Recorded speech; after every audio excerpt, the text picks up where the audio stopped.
Hey, great Monday morning. Ya me iba a arrancar because I thought I didn't have my cup of coffee. Dije yo, no agarré mi taza de café. But I actually did get my cup of coffee. I did get my cup of coffee. Good morning, Karina. You got here early. Morning, Joe. How's it going, bro? Yana.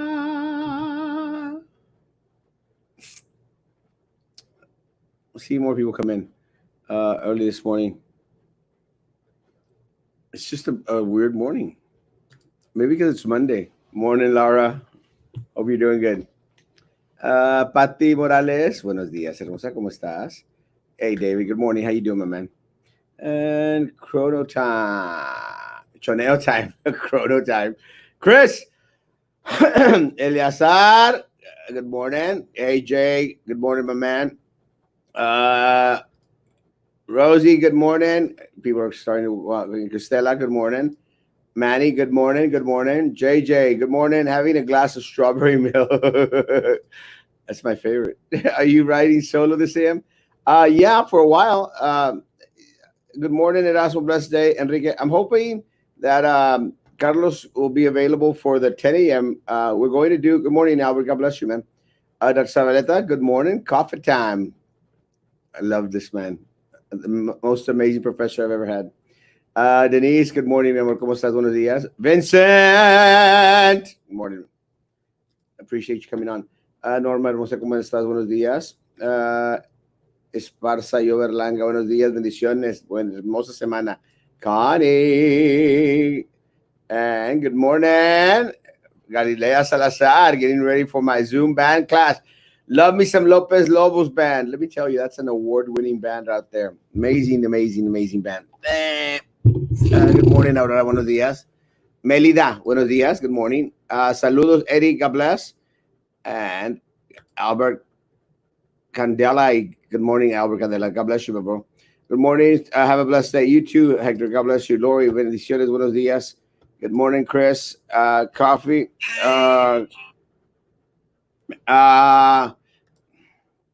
Good morning.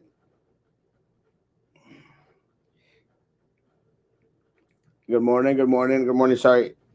Good morning. That's back-to-back shows today. Yeah. What we're going to do. Good morning, Lori. Good morning. Good morning. Quedé impactada con el testimonio del señor Joe Valdez. Creo que la mayoría de Bronzeville quedó impactada con el de Joe Valdez. Buenos días from Robert Garcia. Robert, God bless you, bro. Good morning, Tony. Good morning. Y vamos a hablar un poquito de ello. Hey, a los indios, Texas COVID 9-1 until supplies last. Thank you, Eddie. Yes, they sent me the flyer. Thank you, my man. Thank you for letting us know. That's one of the reasons why me tardé un poquito. I was posting on my page. They are doing free testing in Los Indios. Morning from Houston. ¿Cómo les amaneció? Mojado seco. So. It wasn't that bad. Está un poquito mojadito, pero really, really not that bad. Manuel, buenos días. Good morning, my man. Guys, let's start off with what Elvira mentioned. Yeah, we did have Joe on Saturday, and if you didn't have the opportunity to be with us on Saturday, very informative piece. One of the things that I think is important is that we asked Joe to come on for 15 minutes because of Joe's situation. Joe está batallando bastante, está luchando con el, COVID-19 in the recovery part because, he was in ICU, I think he said for 9 days or some days, and they wanted him out of there. They wanted him out of there as soon as possible so that he could start, recovering elsewhere. And he's very, very fortunate. He's getting better. This morning, we were supposed to shoot a small video so that he could, go out there and share it with a school district. Pero pasó que he just wasn't feeling it. Buenos días, saludos a todo Bronzeville. Es Ivan, God bless you, man. Right now he had an MRI, has some other tests to do. Any updates on when or how school is going to start? We should know a little bit more today, Juan Carlos. But for sure, you all will be having school from home starting off August 25th. So it will be remote learning, man. It will be remote learning. I'm going to guess. Good morning, Kat. I'm going to guess, Juan Carlos, that it's going to last at least till the end of December. At least the end of December. Something that I read today, Agripino, buenos días. Good morning, man. One thing that I read today was like, you know, uh, President Trump had stated that in December, Pfizer should be producing 100 million vaccines. There's this other company that's supposed to produce some in January. So again, we're hoping that that is the case. Good morning, Nadi. Uh, oh no, anytime, my man. We're hoping that that is the case. But again, someone posted something today on one of my commented something on one of my posts, and they said, Erasmo, it's been 40 years and we still don't have an AIDS vaccine. You know, we need to be hopeful, pero no nos ceguemos. And that's true, no nos podemos cegar a la realidad. And again, COVID-19 is not like AIDS, and let's hope it's not like AIDS or HIV positive. People that are HIV positive. Let's hope not. Good. Make a high school football bubble. Can you imagine? Have you seen those things? You put them on like these fat suits, but it's a bubble, and you bump into each other like bumper cars. That could be our next football. 6 feet apart. I don't know. Good morning, Jacqueline. ¿Cómo estás? Buenos días. It's not gonna work. Good morning, Leticia. Buenos días. Will you be able to know when those stimulus checks will be deposited? Aside from COVID talk you're having, I hope that in August, Congress is still debating it. The Republicans want $1.3 trillion. The Democrats want $3 trillion. Something that I learned this morning from a representative, congressional representative Crenshaw, was that they hadn't spent the first $3 trillion that they had. And we're like, pues, if y'all haven't spent it yet, send it our way. We'll use it. But I'm hoping in August. They were saying July. I never thought it would be July. I think July is too soon.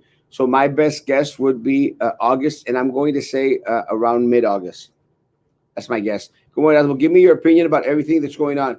Also, do you see the United States recovering from the coronavirus? No time soon. But be more specific in your questions, because I mostly have an opinion about everything, bro. But let me know what do you mean in regards to our country. Our country's in trouble for some reason. Our country, and I think it has to do a lot with our culture. Our country has been hit the hardest in regards to other countries that have had already gone through coronavirus. Just a lot of our freedom. We're all so much more free. Spoke to ESPN this morning. Since COVID-19 started, there has been no sick football players. Laurita, I'm hoping that the chief of police didn't give you that information, Laurita. But it's actually called COVID-19. I might be wrong. Laurita la Exploradita. Good morning, Daniel. God bless. Supposedly today or tomorrow, they're going to present the Republicans' first draft of the counter bill that the Democrats presented. That's what we're hoping for. We're hoping that this week we'll have a little bit more information. In that packet, there is going to be more help for small business out there. There is going to be more help in regards to unemployment, and they're going to discuss the stimulus check, which should come to individuals that earn less than, I think, $40,000, if I'm not mistaken, or $40,000, I think, which benefits probably almost everyone here in Brownsville. Morning, like your hair. Thank you.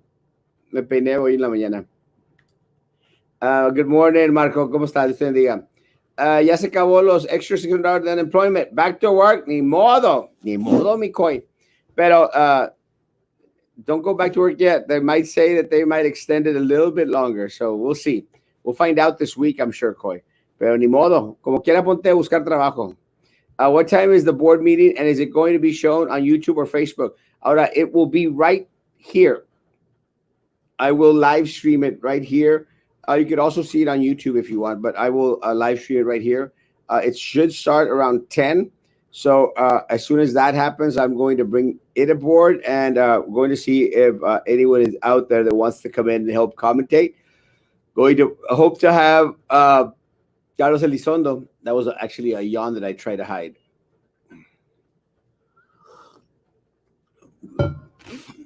uh, I stayed up late last night. I stayed up till 1 o'clock. Y se me empiezan a ver the bags under the eyes. But there's not much you can do for the bags under the eyes. If you want to remove the bags under the eyes, te tienen que cortar or something like that. I'm not gonna cut anywhere close to my eyes. It's just not my thing. I'll do the Botox and I'll do the estirar y todo lo demás. I'm not gonna put a knife anywhere close to my eyes.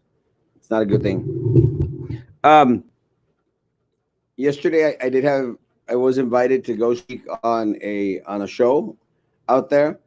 Uh, Again, I'll go speak to anyone. I'll answer any questions out there whatsoever. I will say that was respectful, and I think the questions were very fair.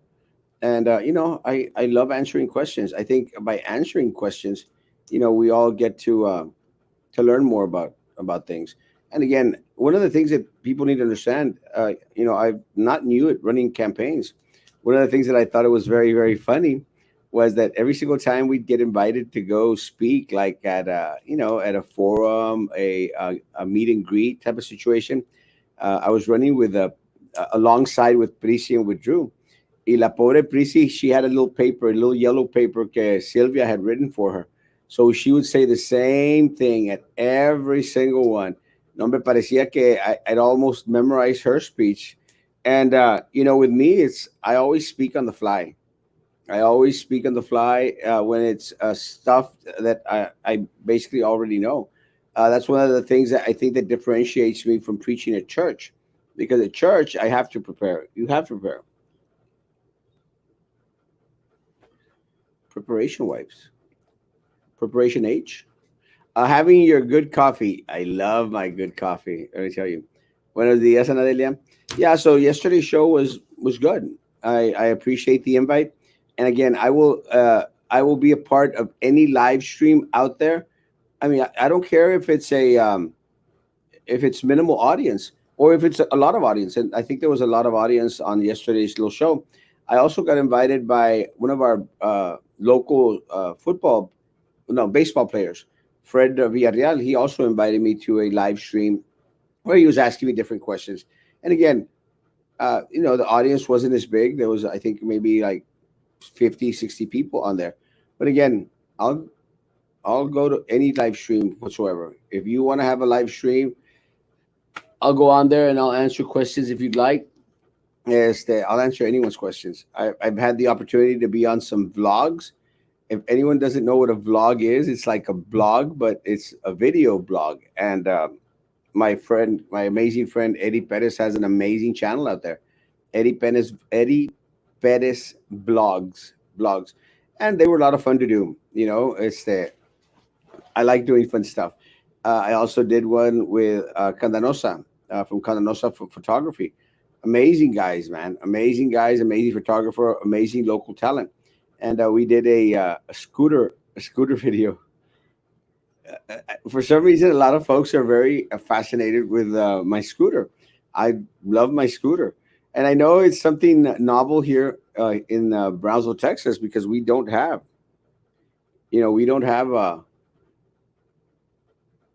scooters. We should have scooters. Where can we see the interview? I don't want to say. I don't want to say, and the reason I don't want to say is because this used to be one of my hate pages, and I'm hoping that they've progressed to the point where it's not an Erasmo hate page. And people say, well, now they've expanded, and I'm glad. And I mentioned to the individual, I'm glad that they've expanded, and that they start covering things throughout the valley. That's great. When when you have a page that is just solely out there to attack Erasmo Castro, I think it is a disservice to the community, because it's a niche thing. It's a niche thing, and it's a niche thing in the sense that it's a niche thing because you only attract the individuals that hate Erasmo Castro. And believe it or not, guys, there's people out there that hate Erasmo Castro. I'm amazed. And but some people have actually gone on there, and I asked, like, well, why do you hate me so much? And some people have actually said, well, I don't know. you just take a lot of selfies. And we're like, okay, so you hate me because I take selfies? You hate me because I have a social media page? I mean, I don't get it. And the truth, I don't get why some people. But again, hey man, to each their own. There's some people I don't like. I can't stand. Like I cannot stand Sylvia Atkinson.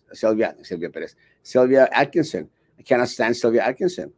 Can't stand Sylvia Atkinson because she stole money from our children. That's simple.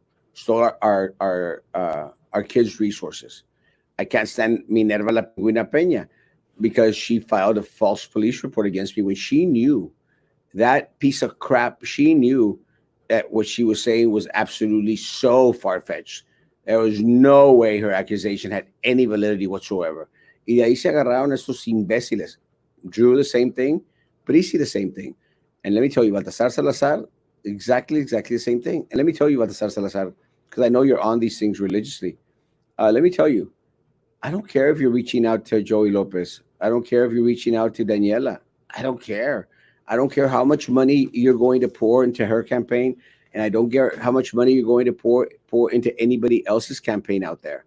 Your time is done, bro. If the FBI doesn't get you this time around, they'll get you next time around. So I don't care. Throw your money towards my opponent. Throw your money to him. I don't care. I honestly don't care. If that's what you want to do it, man. And every other vendor out there, go ahead and throw money into my opponent's race. Really, do it. Because let me tell you, any and all vendors that are out there pouring money into the pockets of my opponents and individuals that are running for board, you better be careful.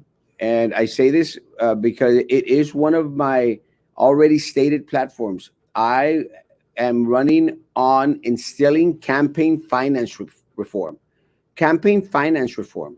So that anyone that put money into the campaigns of individuals running for board, anyone who put money into the campaign of anyone running for board need not be submitting bids to BISD. Does that make sense? It's campaign finance reform. So it's not a threat. It's not, okay, he's making promises. No, it's a campaign finance reform platform. Does that make sense, guys? That, you're going to stop. We don't need good roads for scooters.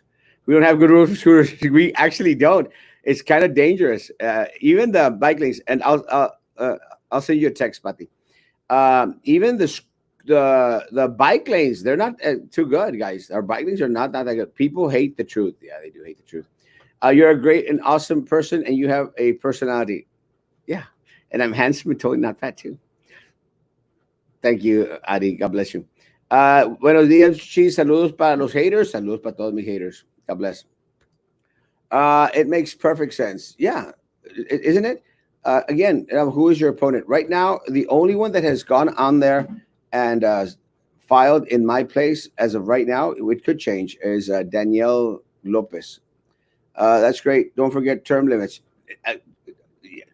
Professor is 100% on point. We need term limits and we need campaign finance reform. Look, guys, nobody should be out there serving the district more than 2 terms. I can understand 2 terms, 8 years. 8 years is enough. 8 years is enough to do what you're going to do. And if you haven't done anything in 8 years, you're not going to do it in 12 years, guys. You're not going to do it in 12 years. And, I'll make mention, Minerva La Pingüina. What the hell has she done out there for 12 years? Not a damn thing. It's just a little power trip she has. She likes the attention. She likes bossing people around.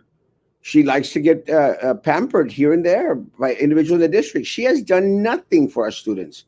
Nothing. And I challenge anyone to tell me one thing Minerva has done for the district. Look, guys,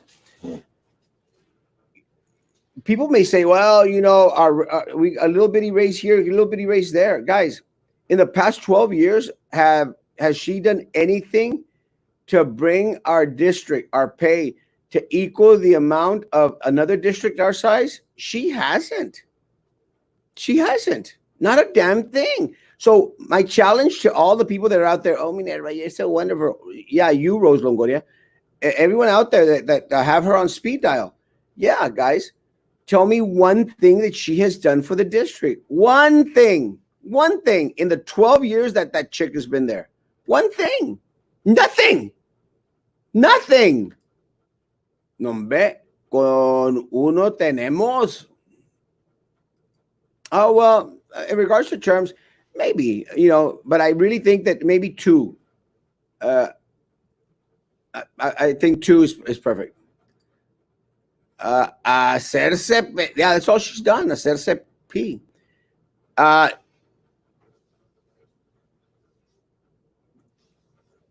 I knew what this was saying. Not a damn thing.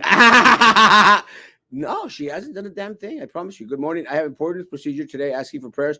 Thank you. Also asking for prayers for my good friend Jesse Vallejo, who has. Oh my God, I know Jesse. Wow, Jesse Vallejo from Dairy Queen. Wow, wow, wow. That's you know me. My prayers, Joe. God bless you. Stay safe. Stay strong. Good morning. Have you heard anything from Los Fresnos ISD? Parents are still waiting for response. Not a thing. And let me tell you, Los Fresnos, if y'all are waiting for BISD to give you an update,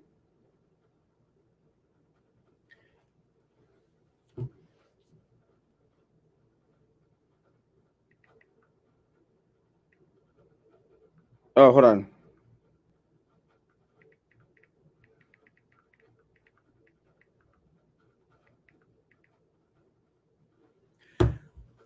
Uh, uh, yeah, it is Jesse Vallejo from Dairy Queen. Jesse, my prayers, my prayers. And Los Fresnos, I hope Los Fresnos isn't waiting to follow the lead. I hope Los Fresnos not waiting to follow their lead. Good. Will you inform us on the other seats so we don't vote for Sylvia's people? Yes, I promise you.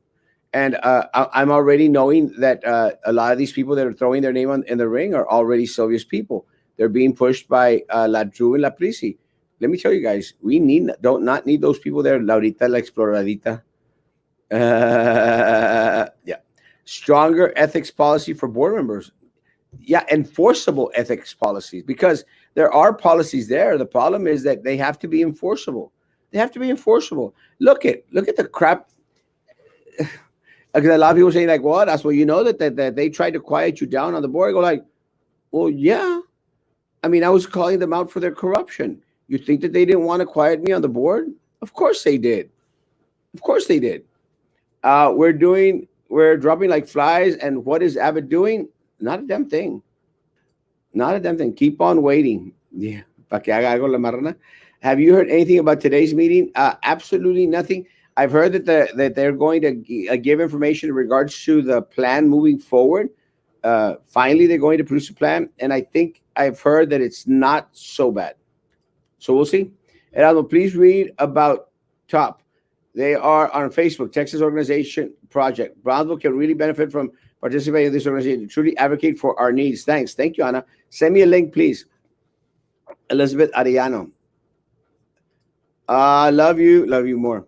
Or are you saying, I love you, Elizabeth? Good morning today. Dios bendiga. Buenos días, bendiciones. Good morning, Kathy. Stay safe. All candidates should be drug tested, 100%. And again, not only all candidates, a lot of individuals out there that we know are dipping into the funky monkey, to the funky monkey. Yeah, when you got Charlie Atkinson out there at 3, 4 o'clock in the morning, going out there on big old rants, he's not just doesn't have insomnia. We need people who are going to protect the teachers and students. As a teacher, I feel very disheartened by everything I hear. Our leaders have failed us all. Not only are we being called lazy, but they're also saying that is what we signed up for. I did not sign up to contact COVID to possibly die to give it to my children. Yeah. And the disregard, guys, the apathy towards individuals going onto campus. And, it's and not only our teachers, our staff, our custodian workers, our food nutrition services, which we've already lost.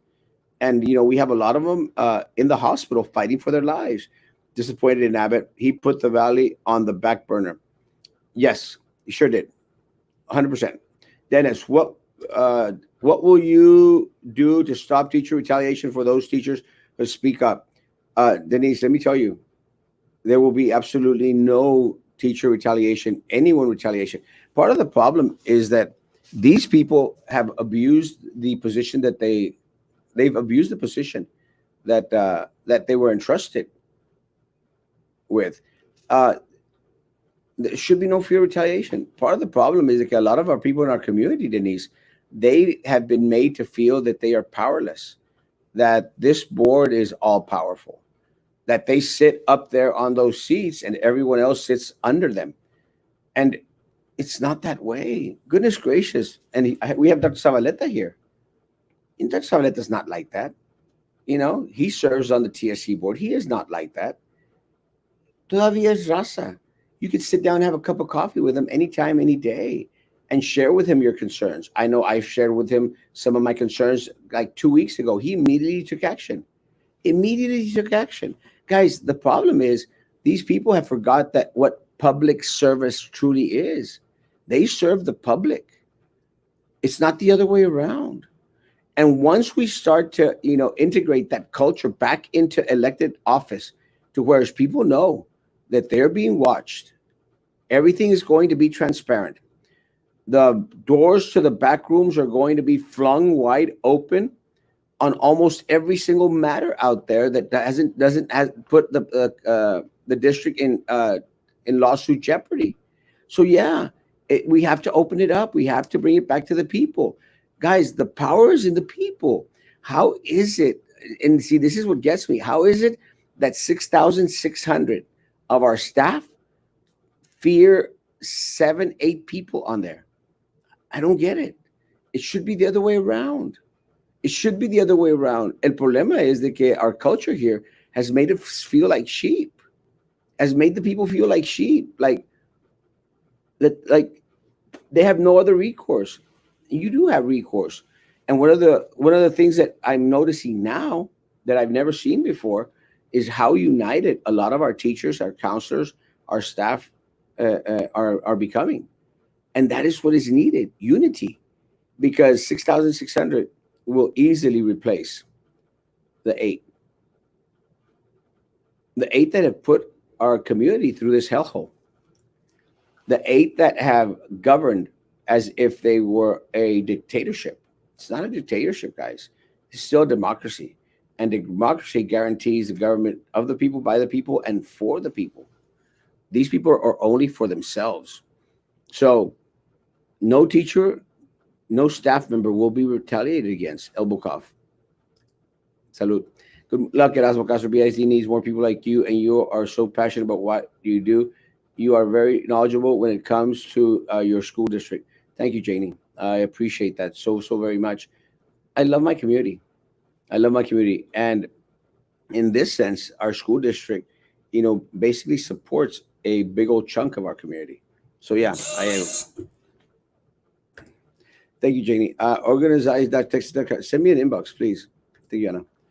Erasmo, retaliation is not only from the board but also from school administrators, which are ruled ordered by the board shipping superintendent. How will the new candidates plan to stop this? Again, when I say eight, I'm referring to the 7 board members and the superintendent.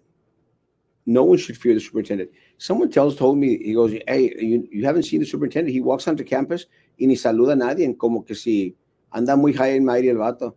El vato needs to be high and mighty back in Edinburgh. Back in Edinburgh. And I'm sorry, Lucy. Board members are going to be replaced this November, I have faith. Superintendents and deputies can be replaced, need to be replaced. Board attorney needs to be replaced. The district needs change. A lot of these principal positions, a lot of the administrative positions out there, people need to reapply for them. They need to reapply for them because we know, Lucy, we know that a lot of these people got moved up just because they're ass kissers, butt kissers. I'm sorry, I'm not supposed to say ass. Sorry, my church family. A lot of butt kissers. So a lot of individuals have to reapply for their positions, all the way from HR up to all the way up to the AAs out there. They all need to reapply for their positions. Start new. Let's burn it down. And let, as I mentioned yesterday in my sermon, let the phoenix rise from the ashes. Tear it all down. We'll build it up again. That's what we need to do. We need to tear it all down. So yes, AAs out there, some of you need to be replaced. HR personnel, uh, all types of directors, and I'm just thinking off the top of my head, they all have all directors out there. They have to reapply for the positions. We have to make sure that the position wasn't created for the individual, but that we have the most qualified individual in the position. Simple as that. Again, folks, it's nothing personal. It's business. But when you have a employee benefits director that was brought in from Edinburgh, who doesn't have the qualifications of other individuals here in our own district from our own community, and they up his pay level just to pay him more money because he's a buddy, a compadre. Everybody's got to reapply. Mi sobrino, Mark, love you, bro. Hope to see you soon, Papa. God bless you. If we were to take inventory of all the public officials, they would qualify as corrupt. El vivo vive del. Yeah. Erasmo, you want to know why Harlingen didn't flood that bad this time? Last June in 2019, when it did flood very badly, enough of us called our mayor and city council and demanded something to be done. They did something. They dug out the drainage canals another 5 to 6 feet to allow more water to drain faster and keep our city from flooding. Power of your voice. And I agree. And I will say, to Brownsville's benefit, Brownsville didn't flood that bad this time. Not that bad. There was some flooding, but not as bad as I've seen it before. So yeah, Josh, but I agree with you, man. The power is in the people. Should always lie in the people. Good morning, brother. Saludos para el Chump from Chump. Let's see what happens at the meeting today. It should be interesting. I'll look for it right now. Someone was telling me that it was not on there, but I'm going to see it. So administrators will be held responsible for retaliation 100%. 100%. And let me tell you, Lucy, a lot of our teachers are being retaliated against now. Now, I need to know. I need to know, because I will guarantee you it will never happen again. Never, ever happen again. I promise you. I swear it won't happen again. I hate bullying. I hate retaliation. I don't care who it's coming from. I don't care who it's coming from. It's going to end. Can Chief Charlie Axon be removed if he is not certified to coach?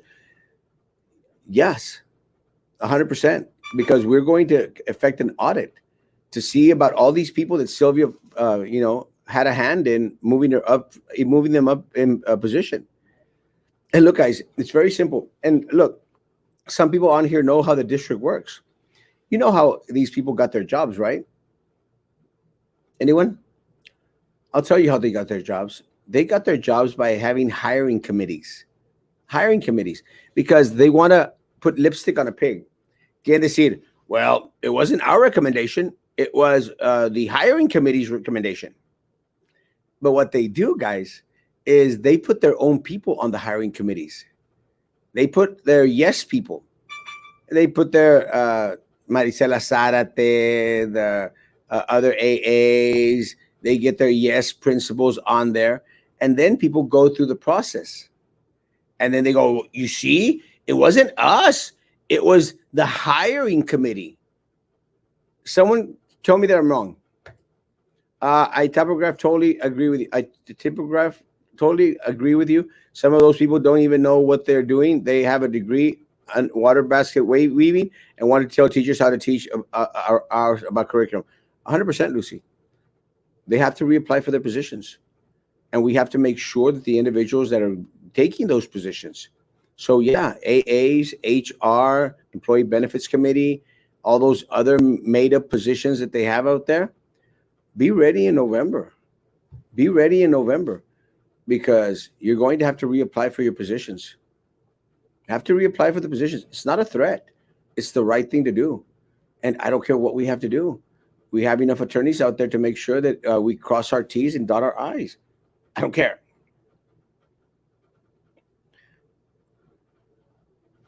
They opened up the position when the chief of police applied at the district. He had no qualifications or any type of degree. Yeah. And let me tell you, that's one of the first ones that I'm very, very concerned with because they were used. The chief of BISD police and his top people out there, they were used to go after board member. Sylvia and Baltasar Salazar used them. And what a disgrace. What a disgrace that they would adhere to the paycheck instead of adhering to the law because they know damn well that Erasmo did nothing illegal, nothing inappropriate. They know it. And I have a copy of the email. So anyone that is being used by Sylvia Atkinson, they need to reapply for their position. Anyone. The PI guy who Drew hired, everyone. The architect that Philip hired that we don't need just because he's a compadre. Everyone, guys. Everyone. Reapply for your damn position. That's what I'm running on. Good morning, Jay. God bless you, bro. Erasmo, Conroe ISD, the school district I am in, has a 70-person COVID task force that includes medical professionals and the head of nurses for the district. How did BISD have plans to reopen without any medical professionals on their task force? They don't. And they didn't. Not one single medical professional on there, Laura. I guarantee you, not a one. And they have a list out there. The people, I've actually posted the list of the people they had on there. They didn't include their healthcare director, Ms. Pons. I was calling her Ms. Ponce. Sorry, Ms. Pons. They didn't invite her, even her, or any other nurse from any school. Hey, give us your opinion. You know, how is it going to look for you? I mean, our nurses at our schools, not a one is on the task force. No, bitch, shut up. Thanks to Jessica Tetro, Commissioner, for having our drainage ditch in Iowa last year. I'm glad you're happy with what she did over there. Erasmo, what about all those deputies and AAs and the assistants to the assistants to the assistants? Got to restructure the organizational chart, and everyone needs to apply for a position. And by restructuring the organizational chart, we have to cut from the top. Look, they threatened to cut from the bottom. I'm not going to do that. Erasmo Castro, back in November, and a new board needs to cut from the top. Restructure the organizational chart immediately within the first week. Restructure the organizational chart within the first week and have everyone apply for their job within the first 30 to 60 days. That's simple. That's simple. No more assistance to the assistants to the assistants to the assistants. No mas. I promise you. So the 400 plus paying is being spent in Edinburgh as opposed to Brownsville? Yeah. Well, it's not only that. Consider that the other two don't live here either. The other two deputies that make $200,000 each? $200,000 each. They don't live here either. So that's $800,000 automatically that's going to Edinburgh. 100,000 for the employee benefits committee that lives in Westlaco, I think, or building a house in Westlaco. It's $1 million. Don't see a cent of it here in Brownsville. They don't care about us. They don't care about our teachers. They don't care about our students. They don't care about our community. Can Baltasar Salazar be replaced immediately? Immediately. He's a vendor, but has become the most powerful individual on there.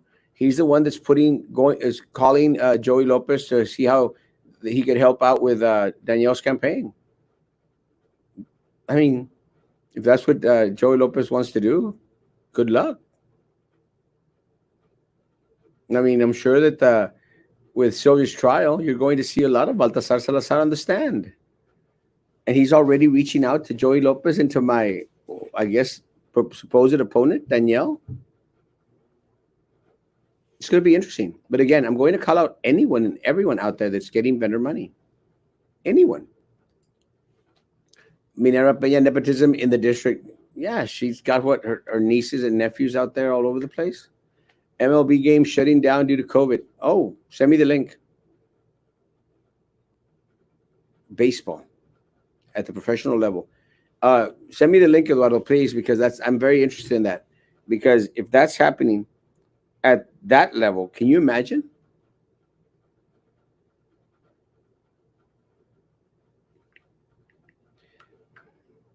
I'm still getting posts in regards to.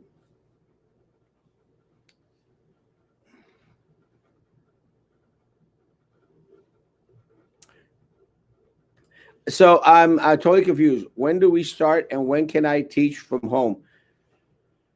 We'll hopefully find out a little bit more today, after today's meeting. But as of right now, school starts August 25th. So they probably had a lot of people already preparing. Again, no one should be coming back on campus, but they're already bringing in people. And Rigoberto went out there and posted that he was seeing a lot of cars drop off people here at Cromac. Tengo aquí un granito. Ahí. They had a lot of cars dropping people off at Cromac. I need to get some makeup to cover like this thing up. Nah, nomás porque me rasqué. Oye, it's funny, and I'm going to look into it. That they're having actually people being dropped off. They're asking people not to park their cars at the school so that people won't know how many people are at the schools. I'm still going to find out, guys. I'm going to find out exactly how many people are on campuses. So people, let me know how many people are on campuses. That's how I find out. And please, and any principal, anybody out there that's saying, and don't reach out to Erasmo. And yes, even band directors. If you hear it, band directors, choir directors, fine arts people, if you hear it from the top, hey, be careful with Erasmo. I want to hear about it. I want to hear about it. I want to hear about it because it is a threat to my teachers and my friends in the district. It is a threat. And I don't take it very lightly when you threaten my friends. I mean, listen to the words that I'm saying. I don't take it very lightly. So if you are out there sending emails, sending messages, or speaking to band members, fine arts people, and telling them, don't send it to Erasmo, not the right thing to do. You are hurting our community, and you are threatening my band directors. I don't take it lightly. Thanks to Jess. You already said that. I appreciate that. Thank you so much, Glorita. Okay. Placing today. Placing today. Oh, we'll find out today, Maricela. Thank you. What about those loved vendors? Why does the district need so many, especially from out of town? We've got to have camping finance reform, Lucy. It's very simple. If you are a vendor and you put money in candidate's pocket to run for office, you'll be excluded from submitting a bid for 3 to 5 years. And if you have a contract with BISD, then it should be terminated. Gotta get those attorneys that we're paying so much money to. Gotta put them together. Good morning, my man. God bless you. Gotta put them together and get rid of these people. It's easy as pie. Good morning, Betty. God bless. Wasn't there an incident in Rivera where police actually were involved in a retaliation attack involved arson concerning a drug-related issue involving several building individuals at BIZ? Not sure. I need a little bit more data, more facts. Damn, it's getting closer. Remember November. Remember, people, your vote is your voice, and I need your voice. I need your vote. 20 more minutes. Let's see what's going to happen at this meeting. Find out. Baltasar is not safe in his position. He will be out. He knows it. And again, he's already reaching out to these people. Again, he can reach out to them all he wants. I don't care. I honestly do not care. And I'm going to try and talk and get ready for the board meeting on there so I can have it ready. I should have had it ready before, but they didn't have the video on as of yet. Drain the swamp, Erasmo. I swear we're going to drain the swamp. Drain. It's called here. It's drain la resaca.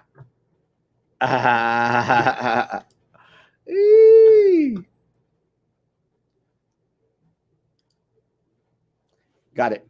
All right, I'm ready. I'm ready for the meeting. It's on there. It hasn't started yet, but it will be scheduled. And we should be ready in 20 minutes. And what I'm going to do is I'm not going to see, that's how we're going to do it. But in the meantime, you just have me. That's what I love this program, man. I love this program because it gives us that opportunity to do that. And I'm going to see if Carlos Elizondo is going to be able to come on. He said he would for the meeting. So let me send him a link if you don't mind me doing that really quick, guys, really quick. And dun, dun, dun, dun, dun, dun, dun, dun, dun, dun, dun. This is one of the amazing things about having this technology. It's just so. See that beep there? That was my page. Got it. All right, guys. I'm back with you. I appreciate your patience with me. It's kind of funny, but I usually would have prepared before, but they didn't have it up, but now they have it back up. So we're ready for the meeting at 10 o'clock. We'll see what happens. Uh, this said Rosa, no, ya por poco me pescas. So current board doesn't think anyone in Brownsville has qualifications for these expensive positions that they need to outsource in Edinburgh. Yeah, because again, these are people that Sylvia can control. The people that Sylvia can control and has power over in order to get more contracts. Just kidding, let's drink. It's okay, Pedro. Saludos, échale ganas. Tú también, Pedro. Dios te bendiga. Ya mero me pescabas, canijo. Buenos días, Erasmo. No makeup. You might go to Trump Orange. Pues nomás aquí, que tengo este granito. And es que me rasqué. Yo creo que me picó un zancudito. And I know, don't say the next phrase. I want a scooter. They're awesome. They really are amazing. And I know I should wear a helmet with it. Es que me da flojera, you know? I just don't like helmets.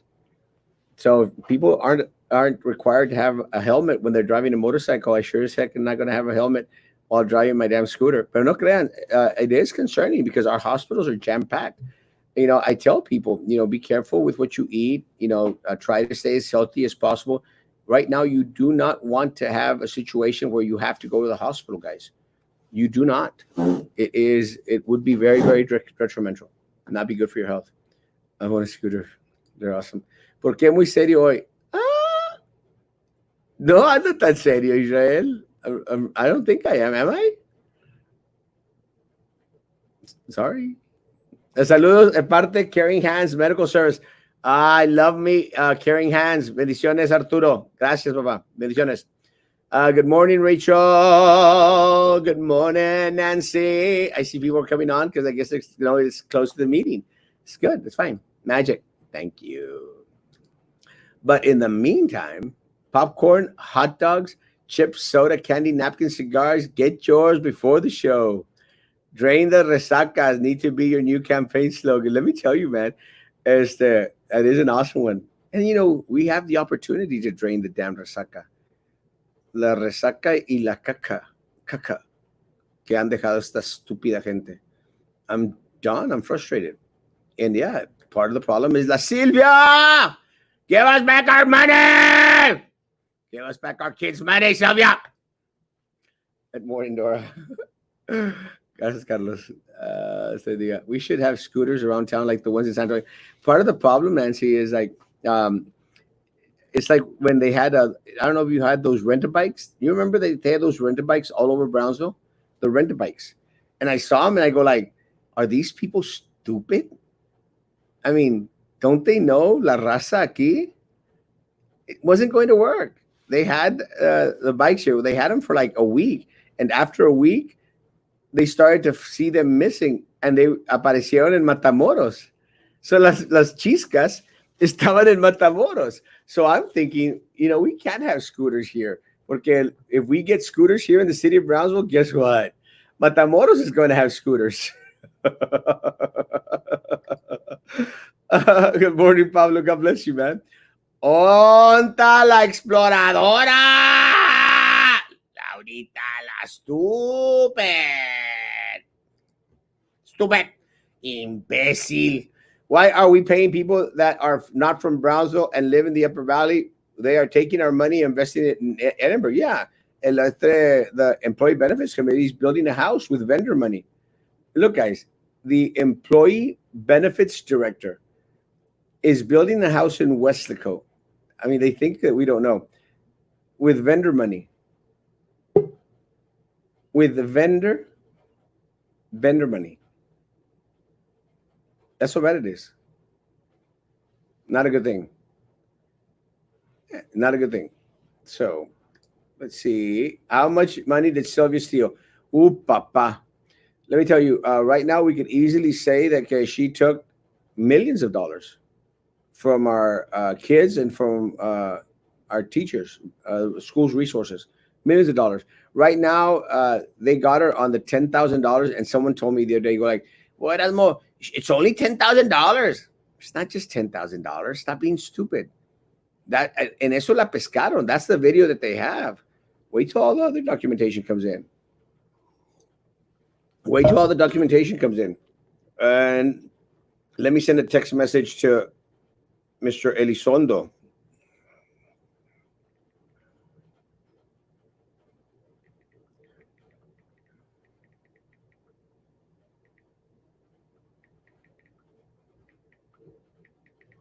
See if he's ready to come on.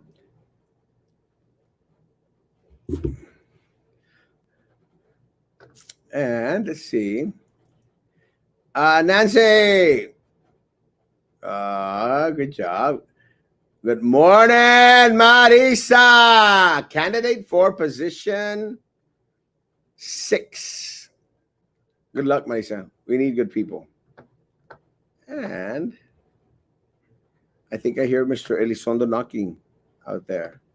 Sabotage. Hey, Mr. Elizondo, how you doing, sir? And he's gone. Danny Dale, I need you to call me. Yeah. I need you to call me. Send me a text message, Danny. Can you see who's on watching you? Can you see if the board is watching? I can't because I'm on the backside of this whole thing. Hey, Mr. Elizondo, how you doing? Doing good. How you doing as well? Good morning. I'm doing good. I can't see who's actually watching because I'm seeing the comments come in through the stream engine. So what happens? I'm seeing the comments come in through the stream engine, so I really can't see who comes in on the stream. Plus, we are streaming it on 6 different pages, so it's kind of hard. It's kind of hard to see. If I have my Facebook page open, what happens is like I start to get all those little beeps up there, and when I get those beeps, it's just not a good thing. Screen is blacked out. Carlos' screen or my screen? No sound. No sound. No sound. I can hear you. You can hear me? Yeah. I'm not seeing jail. Jail para la Silvia? 100%. Nada. Puro Matamoros, Tamaulipas, raza. Yeah, man. Se llevaron las chiscas para Matamoros. I'm not even joking. I thought it was hilariously funny that they took the chiscas to Matamoros. Saludos, JR Mascorro, El América. They already cut you off. Oh. No, they can't do that. Technology doesn't let them do. Meeting on hold. They can't find a high chair for Eddie. And the super getting a pedicure, but the sound ran out of KY jelly. Oh, my gosh. I wish I had thought of that one. Ready for the circus at BISD board? We've got 5 minutes to see if it starts on time. At 10 a.m., will the ringleader be La Silvia be there? Los clowns, again, we're guessing, guys. Carlos, do you think Sylvia is going to be there this morning? Absolutely not. I don't think she's going to be there either. Absolutely not. Yeah, I just don't see that she's going to be there. They're probably going to open the meeting and go into executive session real quick. Yeah, I don't think she's going to be there. But again, con la Silvia, nunca sabes. I think if she's there, it's going to be good. Prayers for Jesse Vallejo. Yes, my prayers for Jesse Vallejo. I mean, amazed. I did not know that. I did not know that he was struggling through that. So yeah, man, it's not a good thing. Once you're intubated, it's not a good thing. I don't think I've ever been No, intubated, but it's not a good thing, right, Carlos? no, it's not a good thing. It means that Sylvia, that's the last resort because your body's not breathing on its own. So that your last resort is to keep you alive, is to intubate you. They also do it so they can let the body rest. So sometimes they have, what they call the doctors will intubate you even though you don't need to, so that way your body can rest. But not a good intubation is thing. not good. No. Sylvia seems like a nice lady. I would think she wouldn't do anything like that. And Jorge, unfortunately, these people, they appear to be, all happy-go-lucky. And part of the problem is their life is so non-transparent. Guys, again, I don't have anything personal against the woman. My only concern is that she stole our students' money. And she didn't only steal it here. She stole it at every other district she's been at. And let me tell you, Jorge, this woman is evil. Evil. She's as evil as Minerva Peña. They're the same. O sea, Minerva Peña te profesa, oh, Jesus, and Jesus loves you. Y anda ahí oh, we need prayer and all this stuff. But she will destroy a person's life. Doesn't care. Doesn't care. And look, and I'll give you mine. I mean, Sylvia and Minerva, both of them, they tried to say out there, oh, Erasmo was having sex with a student in a car. Let me tell you, that is career damaging. That is career damaging. That would destroy an individual, destroy someone. They didn't care. And you know Yep. what, Jorge? They knew it wasn't true. And let me tell you, 100, 1,000,000 times over, not true. Que Erasmo anda cocoreando con students. 100% not true. 1,000,000 times not true.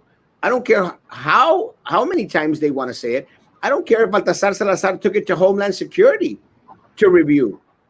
Never happened. Never in a million years. Never. But they would destroy a person's life. So someone asked me the question yesterday in regards to Carlos because I know Carlos and I ran against each other, and I went hard after Carlos. And they sent me a message yesterday, and I'll throw it out there. Carlos is right here. They threw out there, Erasmo. Well, you were saying. I said, yeah, yeah. I did mention the indictments against Carlos. I did mention them, but let me tell you guys, Carlos was vindicated. Was vindicated, and then after I went through what Dr. Sendejas went through, what Alvin Tucker went through, what Carlos Elizondo went through, then I knew these people are evil. They will destroy an individual's life. They will destroy their families. They don't care, bro. They don't care. That's how vile and stupid these people are. So, so people coming on here, Erasmo, you shouldn't say bad things about La Minerva and La Silvia, La Priscila. Do screw them. Screw them. They deserve everything that Erasmo Castro throws their way. And baby, if they think I'm done and over with, they're mistaken because they didn't break me. They're not going to break me. I'm going to fight them every ounce with every ounce of my body that I have in me. Now, people say like, well, you say that you were fighting, but you resigned. Well, yeah, I took responsibility for my inappropriate action. I took responsibility and didn't want to be a distraction. So yeah, man, they're vile, they're evil, and lo más aparentan. You ever heard the expression "a wolf in sheep's clothing"? It was written for Sylvia and for Minerva, for Prissy, for Drew, for little Eddie, for flip flopping Philip, and for Laurita la exploradora. 100%. Te aparentan que son la mera cosa. Ay, no, que very nice. They're vile, they're pathetic, and they should not have an ounce of confidence thrown their way in regards to a vote. Carlos? I agree with you 100%, man. They went after. Well, in my case, they went after my career. They took my career, but they could never take my education. That's what they tried to do. And I could still continue to stand on my 2 feet and continue to defend myself. But you know what? These people wanted us out because this is what they were doing. They were stealing from our kids. They didn't want someone out there that was not going to do that. They didn't want anybody out there that was going to say, you know what, this is BS. You shouldn't be doing this. So what do? They went after me. Not once, twice, 3 times. and they continue.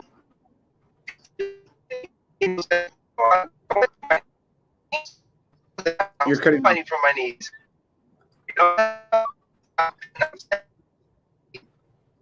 You're cutting off. Carlos, you're cutting off. my back. No, you're going off and on, off and on, off and on. Did everyone All right. see that? ¿Dónde está la exploradora? Yeah, my back. Yeah, you're back now. Go. Sorry. Well, it's the fight. They went after my career. They went after my retirement. They took away my retirement. But you know what? I'm not yet. I'm gonna fight for my retirement. As chief, they can keep the chief position. It means nothing unless you have a leader. But my retirement after 23 years that they took away from me, no, that's not right. And it's all because group of people.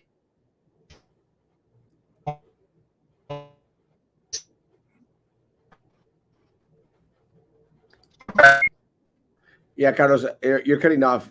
Uh, you're yeah. You're cutting off. Carlos. Technology doesn't always help. I can see you and hear you. Thank you. Sounds good. Good. I love you. Thank you. Buenos días, Dios les bendiga. Good morning. Good morning. And blacked out again. Really? Angie, good morning. It's going to be a closed meeting. Huh? They can't have a special call board meeting. Cannot be a closed meeting. Let's see what's going on in our district. Please, are you sure, Martha? Send me an inbox. Are you sure that it's going to be a closed meeting?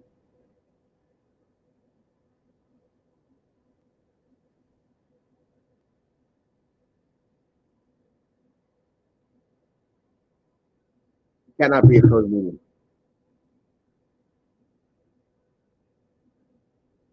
Juan Chavez. Good. Stupid. They're closing the meeting. Why are they hiding? BISD sucks. No, no, no. Don't tell me they're closing the meeting. That's incredible. It is. But let me tell you, Jorge, I can prove it. Golden Sheep Coding, God protect us. Sue them. The problem is, Jaime, that when you're a politician, it's very, very hard to sue. Trust me. I went to the attorney. I showed him the false police report. Te la tienes que aguantar. Very little to sue for, because part of what they say is that you have to prove damages. Carlos, I still can't get you. Where you're at, Carlos, the internet. No. Where you're at, the internet is not reception. Hello? The reception is not good. I have a black screen for you. McDonald's. If it's at McDonald's, you can't sue them, bro. I would love to move district, but it's not the right time. Especially with this pandemic, I literally would need a U-Haul to get all my things out of my classroom. No, don't. Let's be patient. Give me till November. Stupid is too nice. It is too nice for him. Sylvia made it personal to all the Brownsville kiddos, parents, and teachers in the community. 100%. The meeting is live.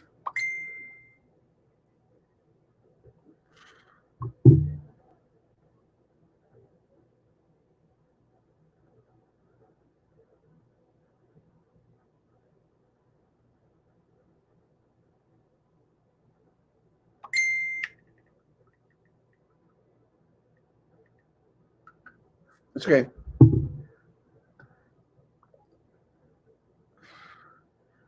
And thank you. Power to you, Erasmo. Freedom of speech, 100%. Caras vemos, corazones no sabemos. Yeah, man. They portray to be something they're not. And we're still waiting for the meeting to start. Thank you. R2D2. That sucks. It does suck. Will Dora be speaking today? We'll find out. I'm still waiting for saludos a Carlos Solís. Carlos Solís. Ya mero es viernes, no? That's what I saw. Yeah, it should be open. Good morning, and let's get ready to rumble. It's not on, and it's 10 a.m. Yeah, I know. El shoot, Al BISD board. Nah, I'd rather fight him in an election, and I'd rather fight him on social media, where it's transparent, where you all know what's going on. Go to McDonald's. He is cutting off. I know. Meeting closed. Little Eddie pooped in his pants while Minerva was breastfeeding him. Sorry. What and the people, teachers, and staff members I call this meeting to order to have here at this the repetition. Mount Independent School District School Board meeting, special call meeting, July 27th, 2020, 10 o'clock in the morning. So we can please stand for a moment of silence. Ahí está la Minerva, la Prisi, la Dr. Drew. Gutierrez? Yes, if everyone at this time will join me in a moment of silence in memory of the following employees who have passed. Ándale, Beatriz Almanzan Martinez, ándale. who worked at Stell Middle School. Finally, Zulema Canul, who worked at Hannah Early College High School. finally, something. Jorge Mauricio Polanco, who worked at Veterans Early College High School. Finally, Javier Balboa, who worked at Punit Elementary. finally. Rosa Covarrubias, who worked at Stillman Middle School, and also a community member, very well known, Don De Leon. You If didn't could know. please join me in a moment of silence in memory of all these employees and their families, and keep them in your prayers. But even didn't even mention that they were COVID-19. Can you get on your mic and say that, please? I'd just like to add Fred Rusterberg, who passed away from recently. You see, they didn't even mention it was COVID-19. Did you notice that? They asked for a moment of silence, but didn't mention COVID-19. Look at that yellow thing that Prisi's wearing. Oh my God. What the hell? What the heck? Thank you. Ms. Percy, would you lead us in the pledge? My goodness gracious, what is that woman wearing? Did y'all notice how he didn't mention that it was from COVID-19? No, it's not a closed meeting. I want some fries and strawberry shake. Where is Frankie? Is he still on that date? Se fue el Frankie. And before you sit down, please, let's have a moment of silence also for Eddie's sister, Margarita. Our hearts go to you. In the name of Jesus, may she be in the kingdom of heaven and you have the peace. Don't even mention Jesus' name, you idiot. A moment of silence, please. If BIZ is this corrupt, imagine how the city government PUB are. No, PUB is horrible. Not as bad as BISD, but yeah, PUB is horrible. The city no se queda muy atrás. Ahora Thank sí. you, and God bless the Garcia family. You may be seated. No, no se ve little Eddie.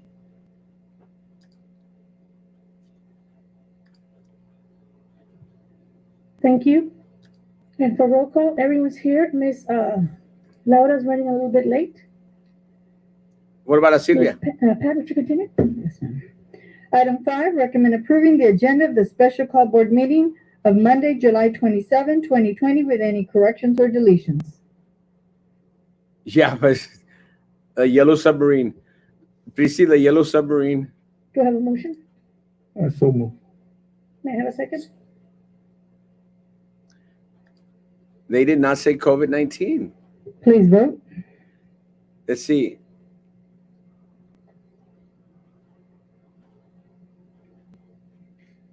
Yeah, Sylvia's there.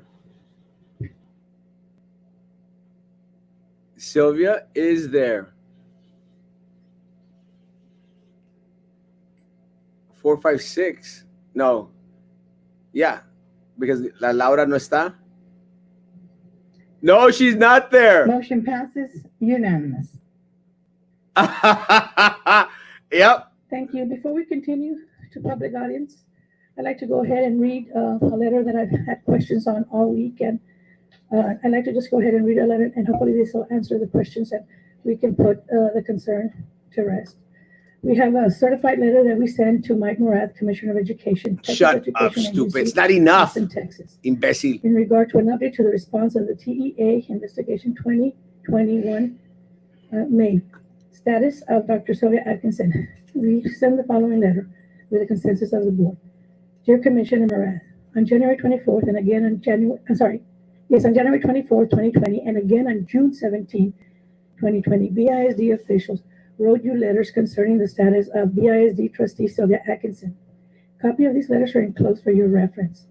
In the June 17 letter, staff informed you and the agency that trustee Atkinson had voluntarily removed herself from any BISD activities and had not attended She any board didn't. meeting It's a lie. since the last day of her arrest.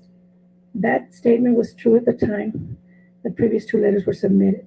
Circumstances have now changed. This letter is being written to you, the commissioner, and the agency that Dr. Sylvia Atkinson has changed her position with respect to the board meeting attendance. On Wednesday, July 17, 2020, Dr. Atkinson attended a board workshop on COVID-19 preparations and indicated her intent to continue attending BISD meetings in the future. While Dr. Atkinson's attendance is a matter of concern to the remaining trustees, we have been informed by our legal counsel that the board does not have any legal authority to remove Dr. Atkinson from office, nor to bar her from attending meetings. The board attendance sanctions mentioned in January 24, 2020 letter remain in place, but the Board of Trustees does not appear to have any legal authority to prohibit an elected trustee from attending a posted board meeting. As we wrote on June 17, 2020, the Cameron County District Attorney initially initiated removal proceedings, but the matter was placed on hold due to Dr. Atkinson's voluntary absence. Both the U.S. Attorney's Office and the Cameron County District Attorney's Office are aware of the recent development. As of yet, we are not informed with respect to any further action that may be taken by other agencies. We will keep you informed in the future as anything develops. Sincerely, and is signed by Board President Minerva Peña and Board Secretary, Dr. Roca Tipton, with consent of our board members. I just wanted to put this out there in case anybody had any questions or concerns. This is how the matter was dealt with, and there's no further action to be taken. Madam Chair, Yes. I just wanted to make an announcement. On Thursday, I think we're going to have a hearing, and I'm not going to be able to attend. I think we have two people who might be able to attend. I think Dr. Tipton said she might have the same problem. So you be sure to, make sure we get 4 members here. I didn't want to catch you off guard. I have an eye appointment. I've been waiting, and the VA called me up, and they're going to let me go on Thursday at 2:00. And I have bad cataract. I see double if I look at you with that right eye. So No, you don't see double of me. Yeah. It's big enough already. But anyway, hopefully we can see some surgery set up for that eye, like I did on the left eye, and get that fixed. No, Okay. thank you. And I know how hard it is to get VA to get something approved. Yeah, but That's they're busy just like everybody else. They're being overwhelmed a little bit by. Can car crash the day, Lorita? But anyway, thank you. Hurry up, God bless you. Lorita. Hope your surgery goes well, and we'll make sure that we have a quorum. Go ahead, Pat. Our next item is our public comment period. Persons wanting to address the board during public comment shall, before the beginning of the meeting, print their names and the subject matter on the sign-in sheet provided at the entrance of the boardroom. Speakers are allowed a maximum of 3 minutes. Our first speaker is Veronica Borrego, virtual.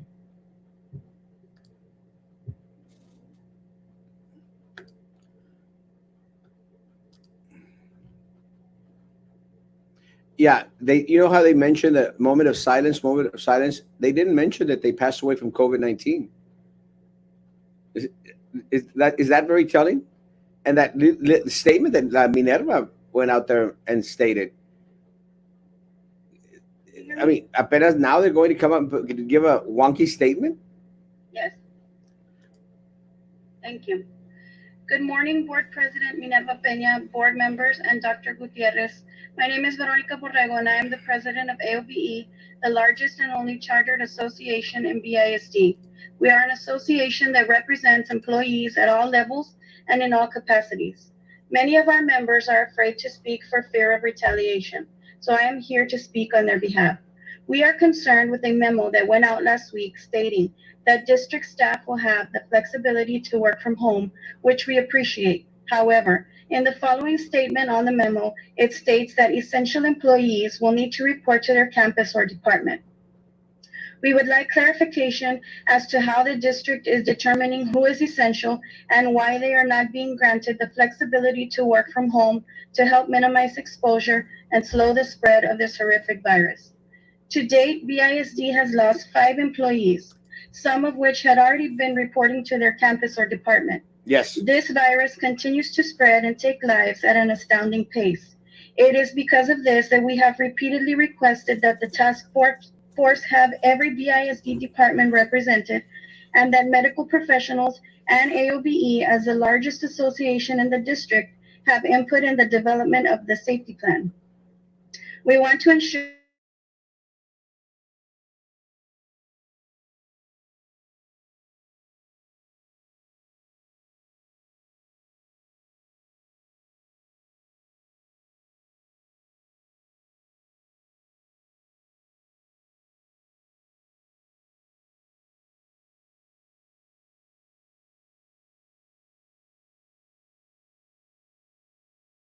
Hernandez, who are here to share their firsthand experiences and their wealth of knowledge as they have been on the front lines battling and witnessing the destruction this virus causes daily. Amen. Betsy DeVos has publicly stated that they are willing to sacrifice the lives of 0.02% of students. However, they have not made public the percent of district employees they are willing to sacrifice across the nation. AOBE believes that all employees and all students are essential, and we are not willing to sacrifice anyone. 0% of district employees and 0% of our students. In a few minutes, I will be on my way to the burial of my aunt who lost her life to COVID. I can't help but feel that if there were more safety measures in place, my family would not be suffering this immense loss, a loss that I would not wish on my worst enemy. We implore you, please allow all employees the flexibility to work from home as much as possible to help minimize the spread. Thank you for your time. Our next speaker is Erica Saveranes, virtual. Erica, one of our amazing teachers. All right, thank you, Jessica. Appreciate it. They did not mention. I can, yes. Can you hear me? Look. Okay. Ahí se va, el little Eddie. Good morning, Superintendent Eddie? Gutierrez Pay and members attention. of the board. My name is Erica Soberanes, and I am a proud teacher at Lopez Early College High School. On June 12th, I became extremely sick with fever, cough, body aches, debilitating spine pain, and several others, heart palpitations, and by June 17th, I had been diagnosed with COVID. I am now on day 45, I believe it is, of dealing with COVID, and I still do not have a negative test result. I took one test last week, and I'm still waiting to hear if I am negative. I have experienced 28 or 29 different symptoms from COVID, the worst of them being on July 10th when I started to experience neurological symptoms. I started to slur my speech. I started to be really confused. I couldn't swallow. I couldn't find my words. I was really confused, and later on, half of my face went tingly and numb. This was either caused by inflammation in my brain, as COVID has affected my body with severe inflammation, or a doctor said that it could be what is called a thromboembolism, which is a blood clot related stroke. I am 27 years old. 27 years old. This virus doesn't care if you're 27, if you're 15, or if you're 50. It affects everybody differently, and it affects people very bad. I do not want to see any of my students go through this. I do not want to see any of the faculty go through this, because we don't know how it will affect us now and affect us later. Even if we do the first 8 weeks of class online, I don't see our numbers dropping. And if we do the first 8 weeks, that puts us back at school in the middle of October, when the start of cold and flu season starts. Anybody who's worked in a classroom knows that we cannot stop cold and flu in our classroom. Everybody gets sick. How are we going to stop a virus in our classroom? Like I will repeat it over. I do not want my students to go through this. I want BISD to trust in the teachers that we can take online learning and provide sufficient educational activity and content for our students in a safe manner. We cannot teach students who have 102-degree fever. We cannot teach students who are sick on a ventilator in the hospital. Students cannot learn from teachers who have died. We as teachers will give everything to our students, and I think we've proved that plenty of times, from putting our own money into our classrooms, by buying posters and t-shirts from our students, staying late nights and weekends.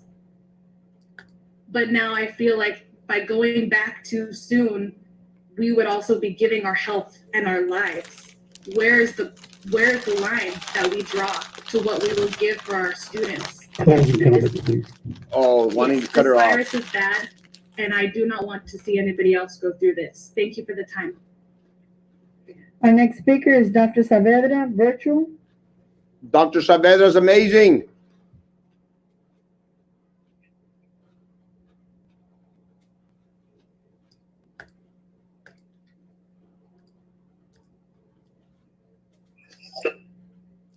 Yes, I can hear you.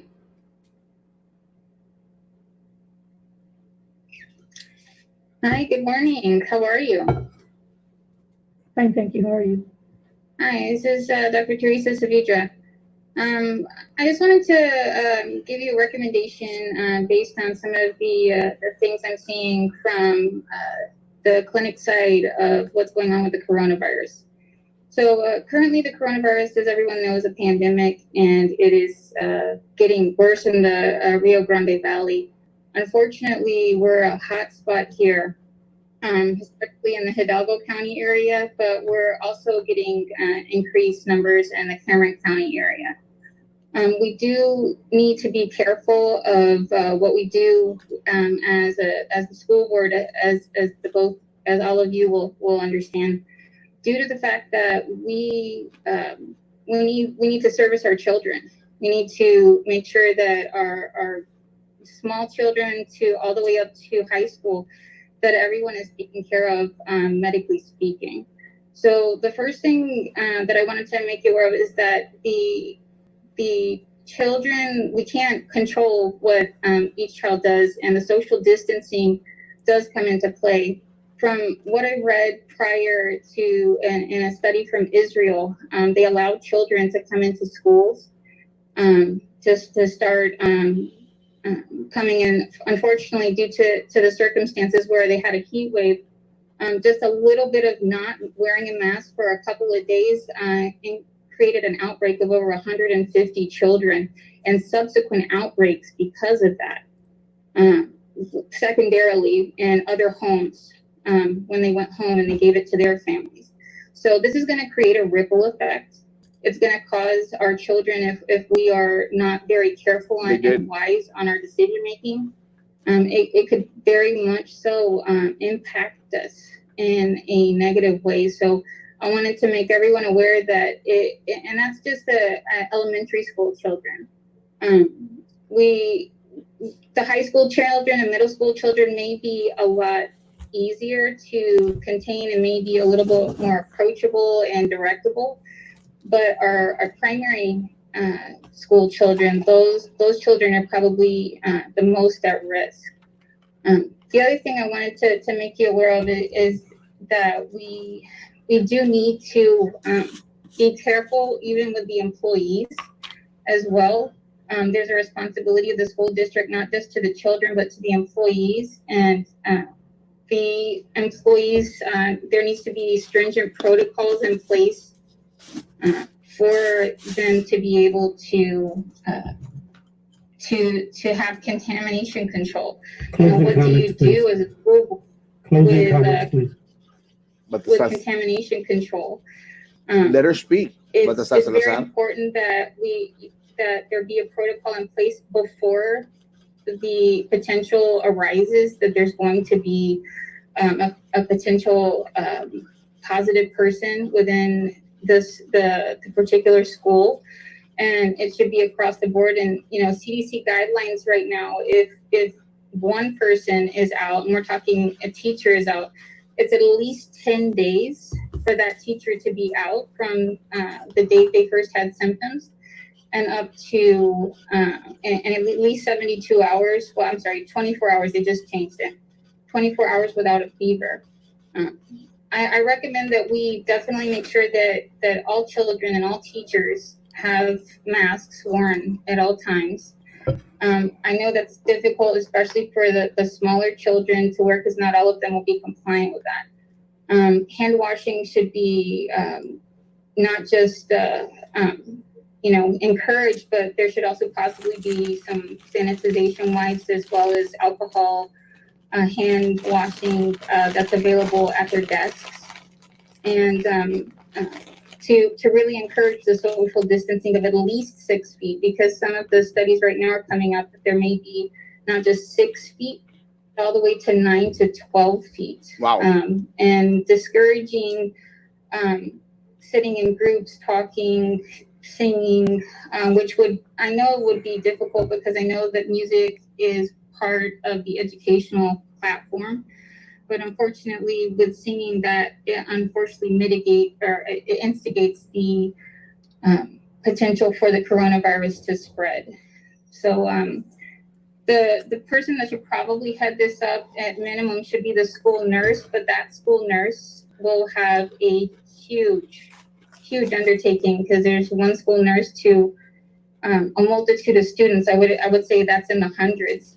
So that school nurse is going to have quite a job. So I would actually even consider an infection control committee. That's not just the school nurse being the head of it, but also some subcommittee members that once you do reintroduce the children back into school.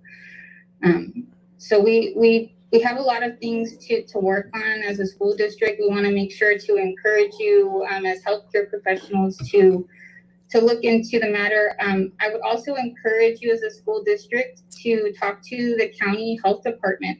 From what I'm seeing and reading, the county health department is not giving enough information. She's right. The unfortunate part is that there are only a couple categories. Sometimes they're all bunched into one. And so as a school district, you may not be able to make a wise decision if ages 0 to 19 are all put into one. If you don't mind, closing comments, please. We're already at 6 minutes. We've been courteous enough to give you the. Let her speak, Baltasar Salazar.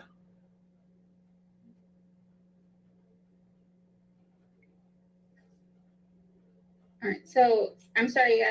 Is my time up? You've doubled your time. We've been very. Shut up, Baltasar Salazar. This is a very important thing, but please, closing comments, please. Oh, yes, sir. I'm sorry. It's hard to hear you. So just in review, I wanted to encourage the school district to consider those matters. I appreciate your time. No respect for the doctor. No respect. Our next speaker is Dr. Hernandez. Dr. Hernandez, virtual. Again, no respect for the medical professionals. They don't want to hear from the medical professionals. Little Eddie walked out when the teacher was speaking. Little Eddie walked out when the teacher was speaking. Little Eddie walked out. You saw him when the teacher was speaking. Good morning. Dr. Yes, I can Hernandez. hear you. I can't see you, but I can hear you. Thank you for the opportunity. I think, the BISD board and the superintendent, Dr. Gutierrez, have a very important decision to make in regards to, Excuse me. the most important time Can you hear me, in our sir? community. When we La Minerva, why didn't interrupt? Can you hear us, sir? Sir, could you hear us? Yes, we can hear you. Could you please introduce yourself with your title, degrees, please? Yes. Yes, sir. My name is Eder Hernandez. I'm a doctor of medical science in the academic setting. I'm also a board certified PA here, licensed in the state of Texas. I have been in practice 13 years. Look at me here in the city of Brownsville. How rude they are to I am Ed. the lead tester for the city of Brownsville for the Brownsville Sports Park. And I've done in our capacity, in our group, we've done over 9,500 COVID-19 tests. Okay, thank you, sir. You can continue. You can continue. Thank you. What the hell does Baltasar think he is? Imbecile. I can't see anyone. That's why. But I can just speak on the behalf of the community and the medical community as well. We thank the board for taking the time to invite medical professionals like myself. I think it's an important time. The school, specifically BISD, with the population base of staff and students, plays a critical role in what we call this COVID-19 pandemic crisis in our community. My group that I lead has diagnosed over 2,200 COVID-19 infections here in Brownsville. And most of those are adults there is a percentage that I don't have in front of me now, but there is a percentage of school-age children that are within those 2,200. It is important to understand that when a school wants to reopen, the CDC has guidance on these measures and how to reopen carefully, and specifically in the pandemic. So I plead with the board, with our superintendent, Dr. Gutierrez, to work with local health officials and local health experts to fight COVID-19 and kind of monitor what we call community transmission.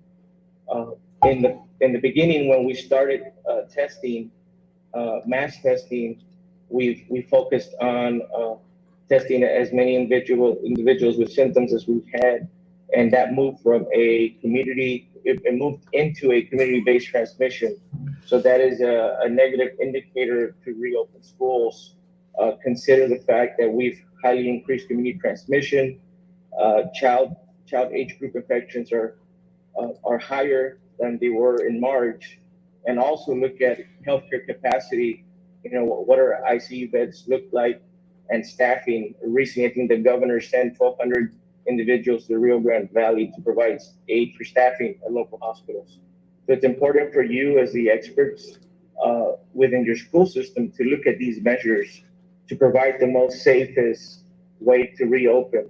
And the school board and the school, BISD, plays a critical role in how we manage the pandemic. The CDC has guidance on what is lowest risk and high risk. Lowest risk would be to transition into a virtual learning program, and all this is through the CDC. I can provide the superintendent with the link. They have the guidance for what you're needing, and it's important to understand how the disease plays a role, and also to protect your staff. Your staff, unfortunately, one of my patients for a long time passed. She was a food service worker, one of your employees, and it's unfortunate, you know, that you have a relationship with these patients, and you have this virus that can come take your life within a week. Closing comments, situation. Don't shut them up. We're just, thank you. I can't hear you much, but I just want to thank you for the opportunity. I'm available through my email for any questions that you might have, and thank you for what you're doing for the community. Thank you. That's pathetic. Our next speaker is Patrick Hammis. Oh, God. Thank you. Let him kiss the butt of the board. A ver. Go kiss the butt of the board. The board hires this corrupt board hires the board. The new board gets elected. He needs to go. No, way to go to you tell them thank you. Can't hear him. If there's one thing I hope the new board does, remember, it is fire the heck out of the Lord. Good morning. 100%. Needs to hold it down. All right, let me start again. That's a lot better. Good morning, Board President Pena, Dr. Gutierrez. My name is Patrick Hammis. I'm speaking on behalf of the membership of BEST, Brownsville Educators Stand Together, and the AFT, American Federation of Teachers, Kiss their butt. Union of Professionals. Kiss their butt. The first thing I would like to refer to this morning is the pending resolution that you're going to be approving this morning. We want to thank you for looking out for our classified members. Oh, yeah. And the fact that you're going to take the financial responsibility. You're also wonderful. To pay them through the first semester, whether they stop accepting crumbs. They're all going to do duties, whether they're their normal duties or not. So we're going to encourage all of our membership and all the classified staff to be very flexible in what's being asked of them. But for you to take this on, whether it's to the first semester or until the pandemic has the identification process has gotten back down to the CDC guidelines. So again, we appreciate the actions that the administration is taking on this behalf. Again, safety, I want to thank Dr. Saavedra and Dr. Hernandez for their comments. As Dr. Saavedra said, to follow CDC guidelines, BEST AFT, again, was the first and the only union to present to the board a comprehensive plan to follow CDC guidelines back in April. We're the only group that has made the recommendation, again at board meetings, to do distance learning for the entire first semester. Our concern right now, there's two concerns.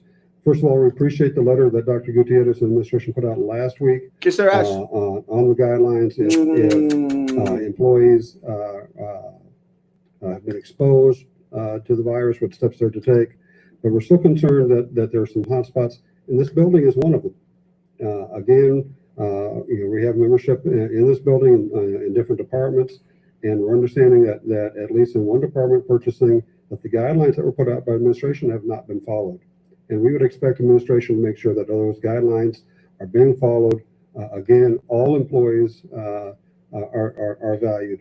We also have asked, and we did it at the last meeting too, is as much as possible to allow employees to work from home on that, or to be uniform in what's being asked, and maybe say for rotation schedule, if you have to have employees work out of their offices here.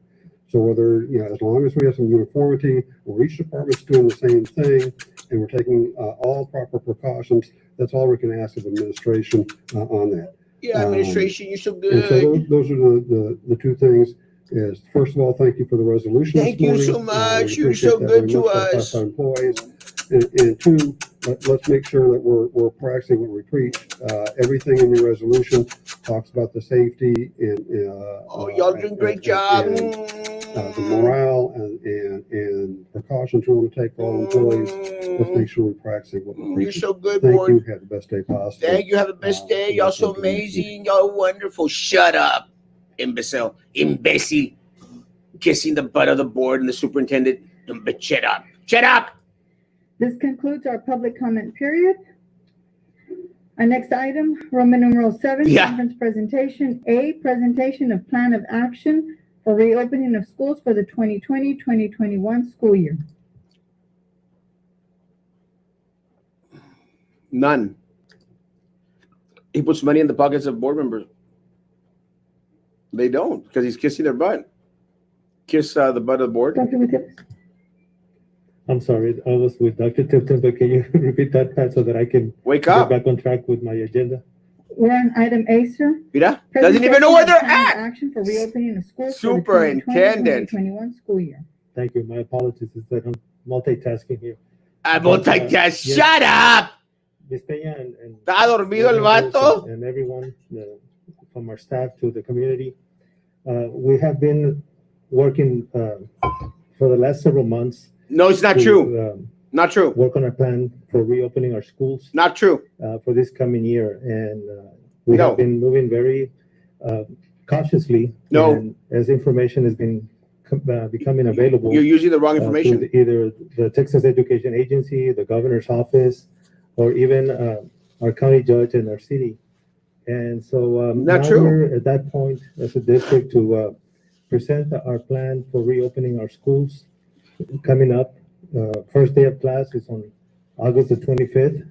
So we want to be prepared. We all know that we are going to go 100% distance learning. But at the same time, we have to meet some requirements that have been put on us by the Texas Education Agency as far as what we need to do to account for our students, for instruction to continue. And we don't want the COVID slide to continue as we start the school year. We want to be able to provide through distance learning good instruction, quality instruction for our students. And we're going to do everything that we can and utilize all our resources so that we can provide the quality instruction that our students deserve from BISD. We have been putting some plans together. One of them that you have is a handbook, and I want to thank the staff for putting this handbook together that outlines and summarizes a lot of the procedures that we are going to be utilizing. He had an MRI this morning, Graciela. As far as long as we continue with the distance learning and moving forward. The other, Excuse me, will this be on the internet? yes, all of this information is going to be available in our website. This is a very, very great plan that has been put together, and we're going to go over this plan in a little bit so that you can get some of the information that we have put together. Good information for the staff, good information for the parents and everyone to know of our plan of action for reopening the schools. Furthermore, we will have presentations from the different departments, the different representatives from our CNI staff, our business and operations, and we're gonna go over procedures of the plan that we are going to implement throughout the time that we are doing distance learning. We're talking, it's not just the curriculum and instruction component that we're gonna talk about, because we're gonna talk in length about that, but we're also gonna talk about services.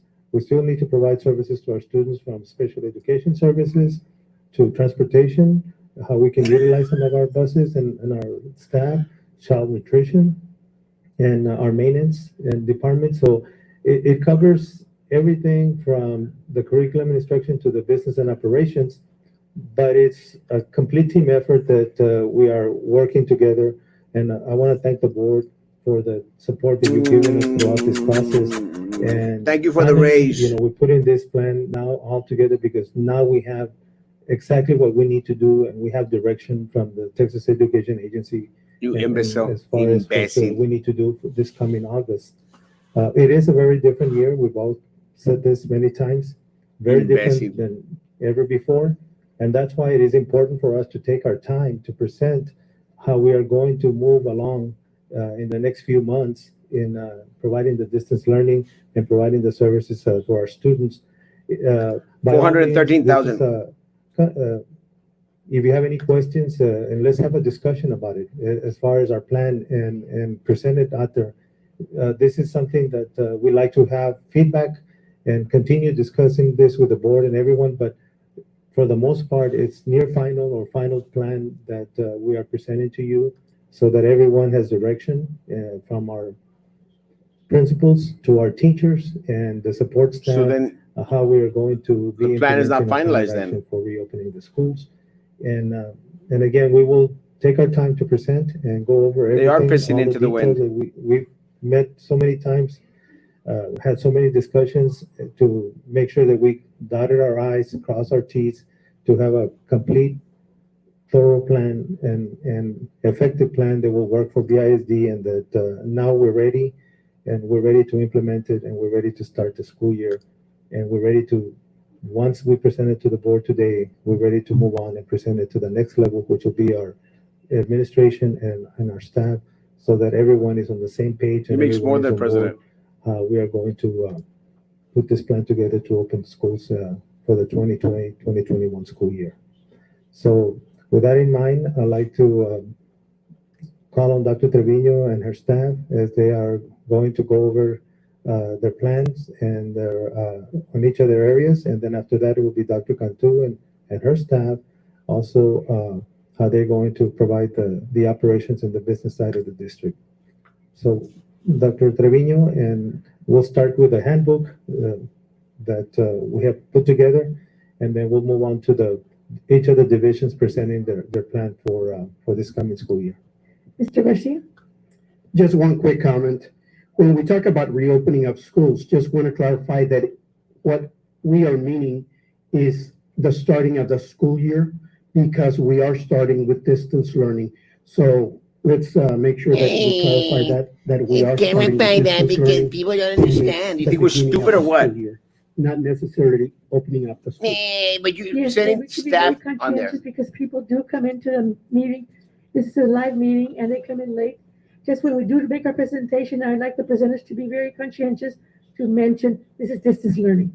Because sometimes we get carried away and it's a really good presentation, but in the middle of it, please insert, remember, it's gonna be distance learning. Otherwise, we get people that get confused, and we don't want that to happen, because right now there's a lot of controversy and the fear of coming to class versus virtual, and we are gonna do virtual. Madam Chair. Yes, Mr. Gowan. Yeah, Dr. Gutierrez, a question for you. I hear a lot from the different union groups, especially AOBE, that, that nobody's listening to them. And I can understand the frustration. I think maybe we can solve that by appointing a committee or something like that to bring people in so that they can have their input. But I had understood that you were using the DEIC or something as a sounding board for some of these things. Correct. Can you explain that a little bit before we go into it? Just 30 seconds or whatever. Well, just a couple of things, okay? Let me start with Mr. Garcia. Reopening the schools, that's correct. It's starting the school year. Is that we called it the reopening because we closed the schools in the spring, and ever since then they have been closed. But it is the start of the school year, and it is reopening at the same time. And I think by now we made it very crystal clear, and I want to say it loud and clear. We're going 100% virtual. I don't know who's confused, but if anybody's confused out there, I want to repeat it again. It is 100% distance learning. Our teachers going And back on that's campus, you been fool. the message that we've sent all along. It's I not don't know true. if anybody would be confused with that, but we have never said anything else other than You 100% called. distance learning. No, you're So our lying. presentation throughout the day will be 100% distance. You have our learning. teachers and our staff coming back onto campus, you That's what fool. we've been working on. No, you Nothing haven't. says face to face or in person. Nothing. And there's orders by the county not to have in person of any kind until after September the 8th.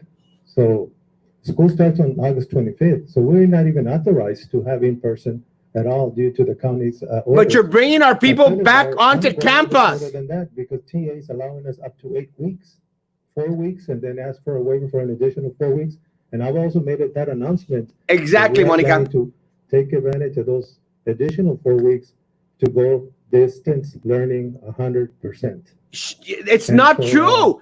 It's not again, distant we learning haven't 100% when you have this teachers is- on this is the campus. one that I've been looking at and have gone over some items, especially some of the models at the time. We're looking at 3 different models, which was the distance learning, the hybrid. They don't get and it. the face-to-face. But as information has been Agripino, coming they don't along, get and the it. orders have been coming along. That has already been kind of like flushed out, and we're 100% distance learning because that's the orders that we have, and that's all we can do. So it's been Exactly, from Tony. those groups, but also the orders that we get, that we have, that we don't have a choice on. how we're Exactly, going to do Connie. this Other than 100% distance. That is learning. not crystal clear, you But the message is freak. loud and clear how we're going to proceed and start the school year. But yes, sir, and there's been so much information. We feel that we have the final product, and we feel that there's not going to be major changes anymore. And so that's why we're ready to present. Again, is doing the right things at the right time. You I'll imbecile. continue to say that, Imbecile. and this is the right time to do the right thing and present the plan of action. Imbecile. The right thing is to keep everyone off the Plan. campus. 100% means everyone. Here we're just saying that in clear. Maybe what's happening because we're in a very liberal world in 2020. Everything you say is taken very literally. Shut up, So Minerva. maybe we can use the word starting the new school year as opposed to opening the new school year or opening the schools. Because whenever the word opening the schools, people take it literally. Maybe we can refer to we're going to start. We're the not new school stupid, year Minerva. on this Shut month, as up, opposed to Minerva. We're going to open the new school year. We're gonna Stop open- sounding condescending, you So we can be very stupid conscientious of opening penguina. versus starting. Maybe that'll help a little bit. Stupida. Thank you. Go ahead, ma'am. Thank you. Good morning, Madam President, Ms. Peña. members Connie, of the you're board, right. Dr. Gutierrez. BISD anticipates to reconnect safely and have a strong start. Lies, So, I know that lies, our intent lies, certainly lies. Is to start the year off virtually and online. But I know that a lot of questions out there have been, well, what is BISD going to do when we do come face to face, whether it's in mid-October or in January? What the hell? Wherever. Why are you talking about that? Right. And so we are prepared to share some protocols and practices when we are able to return to work, whether, like I said, that be in October or in January. That's part of the handbook. So we It's want our crazy, teachers Cassandra. to know, and we can hear their stress and their anxiety. We as well feel it. And so we are taking their feelings into consideration when developing this plan. The handbook will be a brief overview. We may need additional time after Dr. Gutierrez saw the final product and we were sharing along the way, but when you see it all compiled, you recognize, okay, it's a little long and we may want more time with you all to give you clarity on that. And this will give the groups, the organizations time as well to read it, because safety is our number one priority for our staff and most importantly, our students. Dr. Sauceda is prepared to share an overview this morning of that, followed by the team of CNI that has worked collaboratively to share with you what each department will do to serve their kids.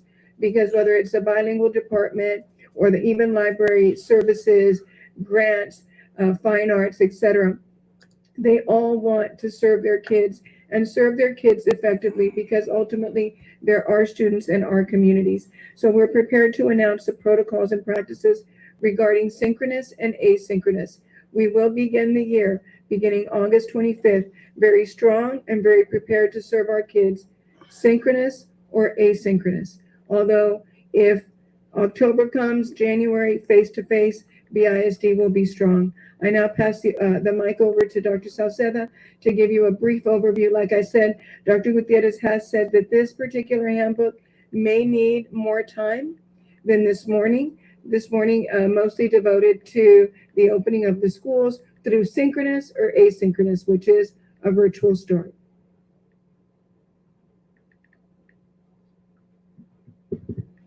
Thank you, Dr. Trevino. And I just want to add that the Texas Education Agency does require us to have a reopening plan. So when we say reopening, that is a requirement by the Texas Education Agency that you do need to have a plan of how you will reintroduce the students to a face-to-face environment. But also within the plan, you have to have how you will carry on the virtual instruction. So that's why you see this manual and why we have to post it online, because that's also part of the TA requirement.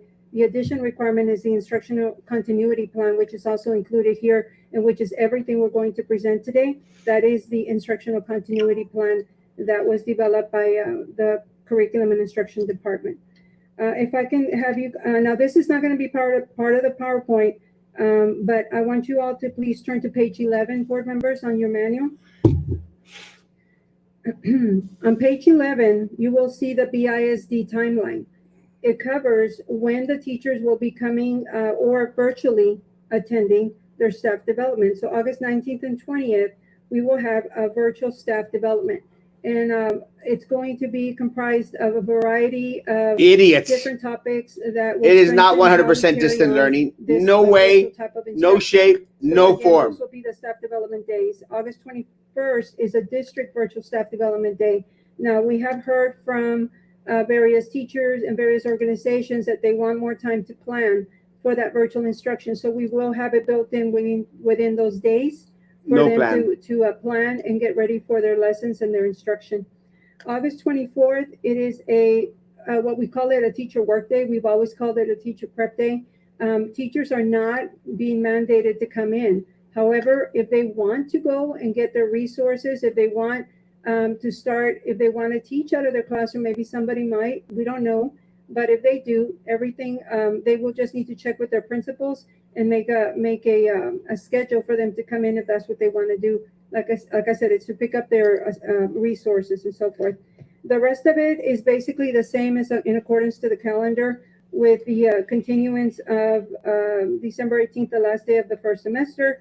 And then January 4th, I did put in there in person or virtual, because again, we don't know. We have a lot of unknowns. Oh my God. And so that's why I included that in the staff development for January the 4th.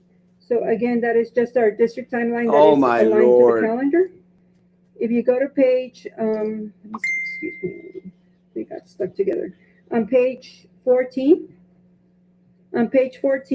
we talk about the face-to-face instruction. And again, because it is a requirement of TEA that we have to include that. So I did put it in there. So on page 14, we talk about the face-to-face. Should we be coming back? How we need to communicate this plan to the teachers, to the parents, and to all our stakeholders. Attendance is going to be critical for us, because we know that without the attendance and without documenting attendance, we will not be able to get that ADA. No that plans. we need. So if you look at Nothing. attendance, we are going to be utilizing the learning management systems, our Seesaw for the pre-K 3 all the way to second grade, and then third on Google Classroom. Some schools want to pilot Google Classroom, and there's some schools that have been utilizing distance learning for a while, and teachers have all been trained on Google Classroom. So again, that's going to be up to the campus principal and up to the teachers to decide if they do want to use Google Classroom in the early pre-K second. But again, we recommend Seesaw. Also, I just want to add the Texas Education Agency will be providing us for free a learning management system that will also sync the grades and sync the attendance. We have not heard yet which system it is. We know that there are two being proposed, which one of them is Schoology and the other one is Canvas. But right now, TA has not made a formal announcement. They did recommend Google Classroom, which is great. That's what we have. So no plan. Currently. So hopefully we'll hear from them soon. and we'll find out what that is so that we can then coordinate and start the trainings. We do have campuses that are already piloting some of these, some of that, like I think Schoology has been piloted last year. If we continue on to page 16, the attendance policy. Just want to make sure that you all understand what the attendance policy is going to be in order for us to get that ADA. To be considered present, the student must actively participate via Seesaw or Google Classroom, whether asynchronous or synchronous. They have to interact with a teacher. So let's say a student's at home, they're working asynchronous instruction. They logged in for a little bit to view the lesson, and now they are working independently. If the teacher reaches out with a comment within the learning management system, or a student that does not have internet, but they reach out via telephone, that's also an interaction. So all of that has to be closely monitored, which is why the principals are really working on a good plan to make sure that some of those teachers that have a lot of kids, that they work with a co-teacher that might not have teachers, students assigned, so that they can work together and they can make sure that they can manage all the attendance tracking.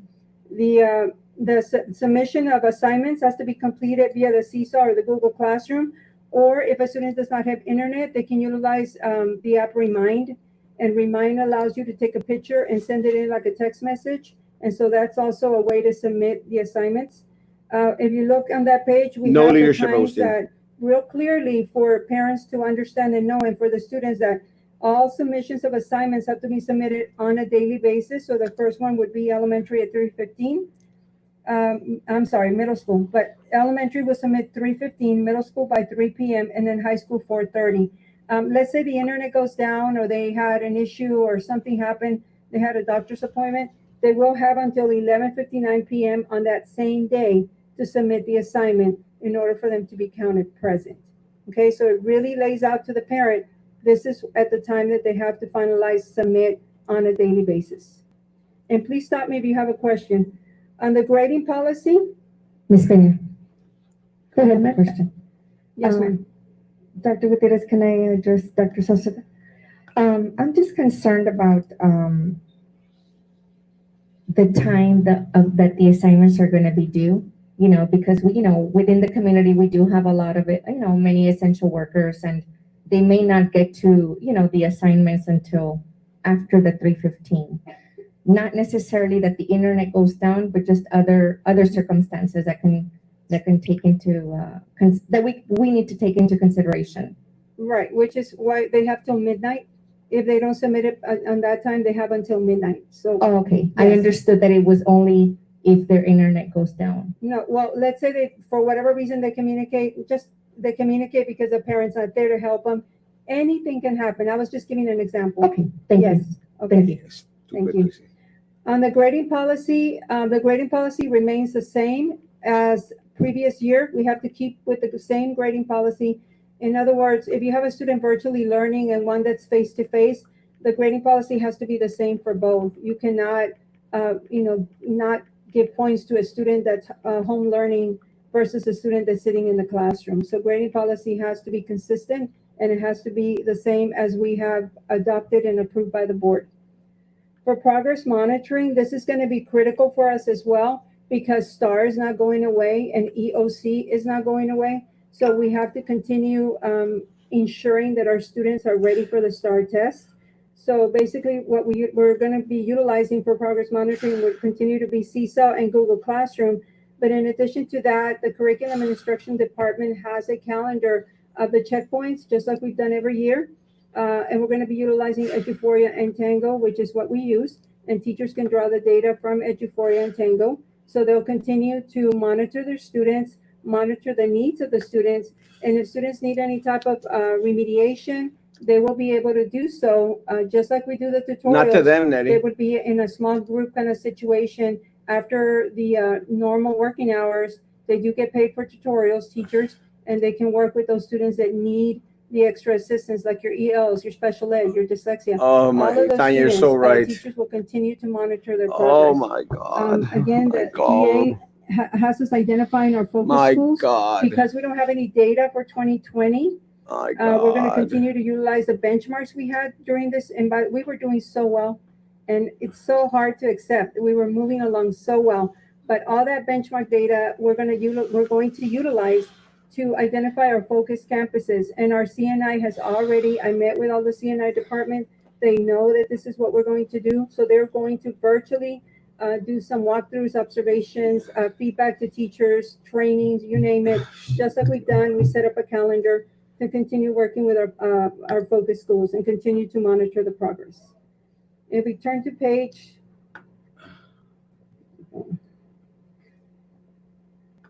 No, they want staff on campus page 32, and say nothing. we are going to have, and I'm sure that the nursing staff, I haven't seen the total of who's presenting, but I'm sure this information will be covered by them. But I just want to go over that we will be having some safety protocols should we be coming back face to face. Like I said, and I'll keep stressing, we are going virtual, we are doing distance learning, but should we come in face But not to for face, teachers, not for we will counselors, be not for staff. sanitizing all our campuses in accordance to CDC guidelines. We do have to have, as per TA, you need to have required protocols, and then we can also have recommended protocols, and you also have to have mitigation. How are you going to ensure if a person's positive, like what are the steps that you're going to take? So all that information is on there. One of the things that we want to emphasize is that we'll have entry screening protocols, and we've given the campuses how many monitors, and this is just like their staff. Like, for example, their assistant principals, their nursing staff, maybe some of their coaches, whoever they want to assign. If you look at the enrollment, it's there. So a school of 500 or less would need to have 5 monitors that are going to help with the temperature checks, okay, that are going to help with the screening. So that's very important. And again, all the way up to 2,500 or more. We also have the temperature checks for students that we will be conducting should they be coming in face to face.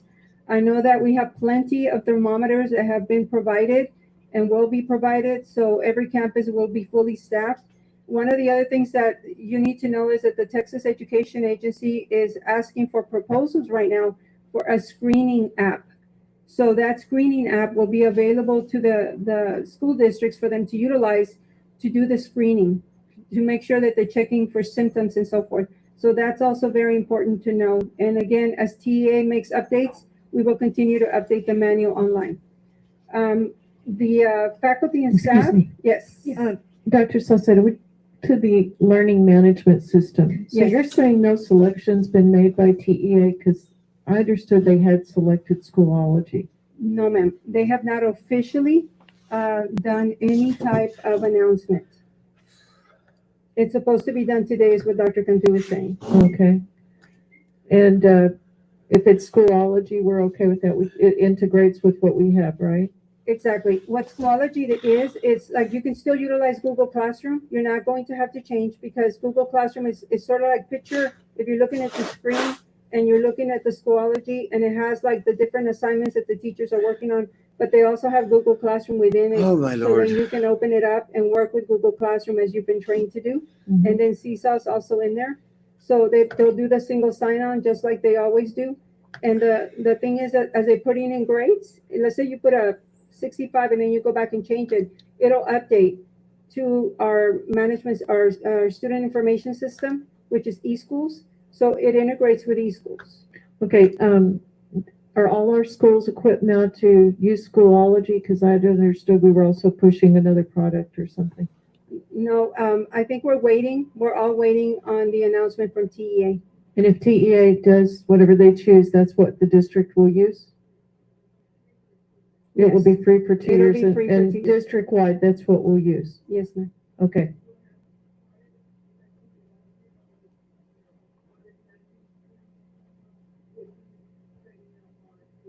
Okay, because I'd understood we were also looking at some other things and that those did not integrate as well. And I just want to make sure we choose what TEA is supporting and that everybody's on the same page in terms of what we use. So TA has 3 that are going to be provided. One's like what they call a low end, one is a medium end, and one is a high end. So And which ones are those? The low is Clever, which is basically we already use Clever because we have a single sign-on. Kids can have all their stuff right in front of them, their textbooks, everything. Then Google Classroom is the other one, which is Mhm. great because that's what we did. And then the high end is either Canvas or Schoology. But again, until the official announcement is done, Mhm. we're prepared to start the staff development and so forth. We're With prepared to roll Schoology. it out. Yes, ma'am. Okay, what is Canvas? Canvas is basically the same learning management system, very similar to Schoology. I haven't utilized Canvas. I know Dr. Trevino has because she's taught as a professor, but it's basically what you utilize to post your assignments, what you utilize to post, the teacher posts homework assignments on there, and then the kids can work on it. You can upload like your PDF of any of the assignments that you're submitting. The grades also integrates with these schools. Okay, but which one do you think that TEA is probably going to recommend? I can't speak for Don't know. TA right now. Don't know.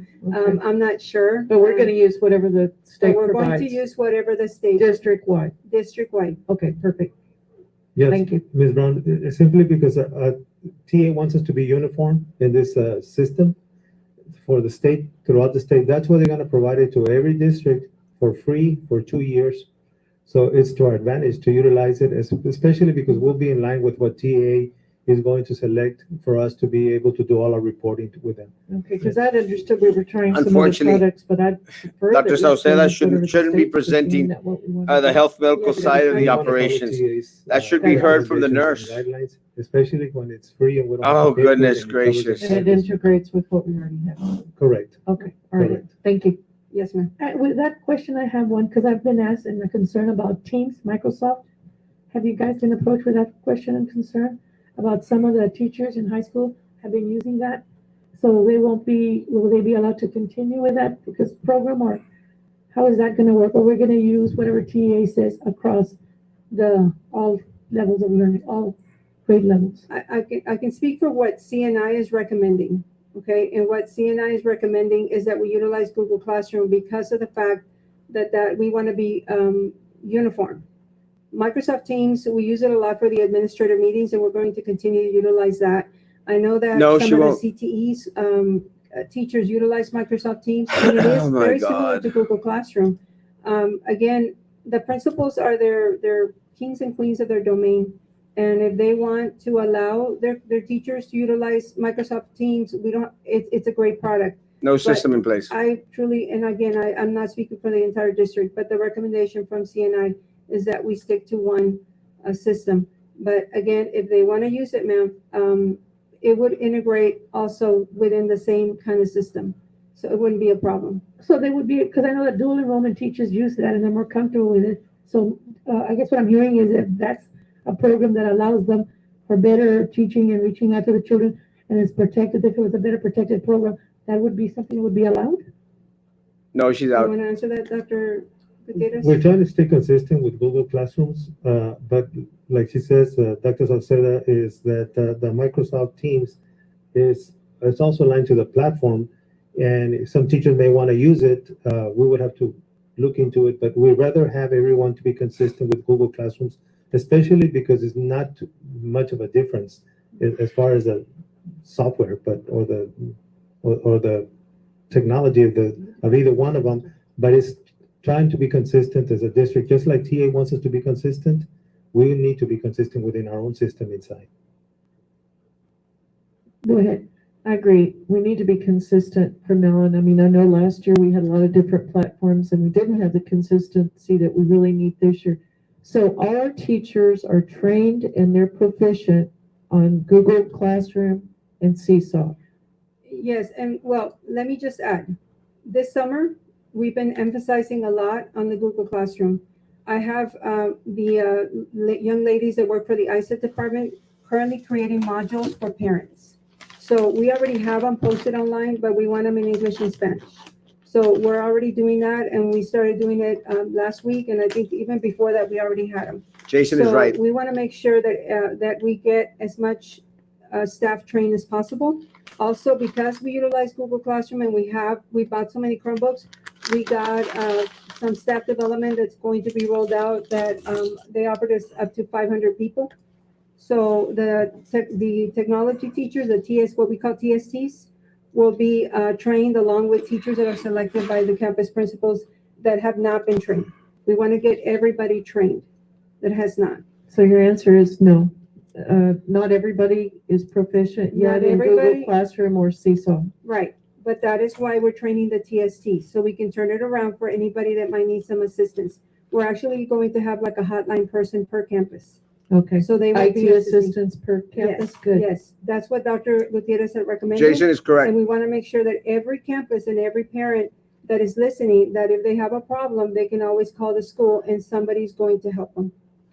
What is your estimate then, just off the top of your head, for the entire district? What percentage of our teachers right now would you estimate would need training that probably aren't at the level we want right now? Well, I can get you that information. I don't want to say a total number, but Cindy Castro's here.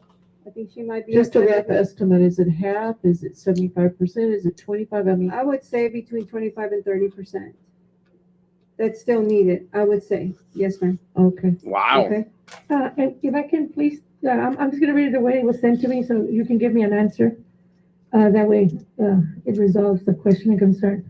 I was given this, or someone sent this to me, it says, the district provides free Office 365 accounts to all students with free downloads for additional devices, which means they can access Teams, Word, PowerPoint, Excel directly on their device regardless of connectivity.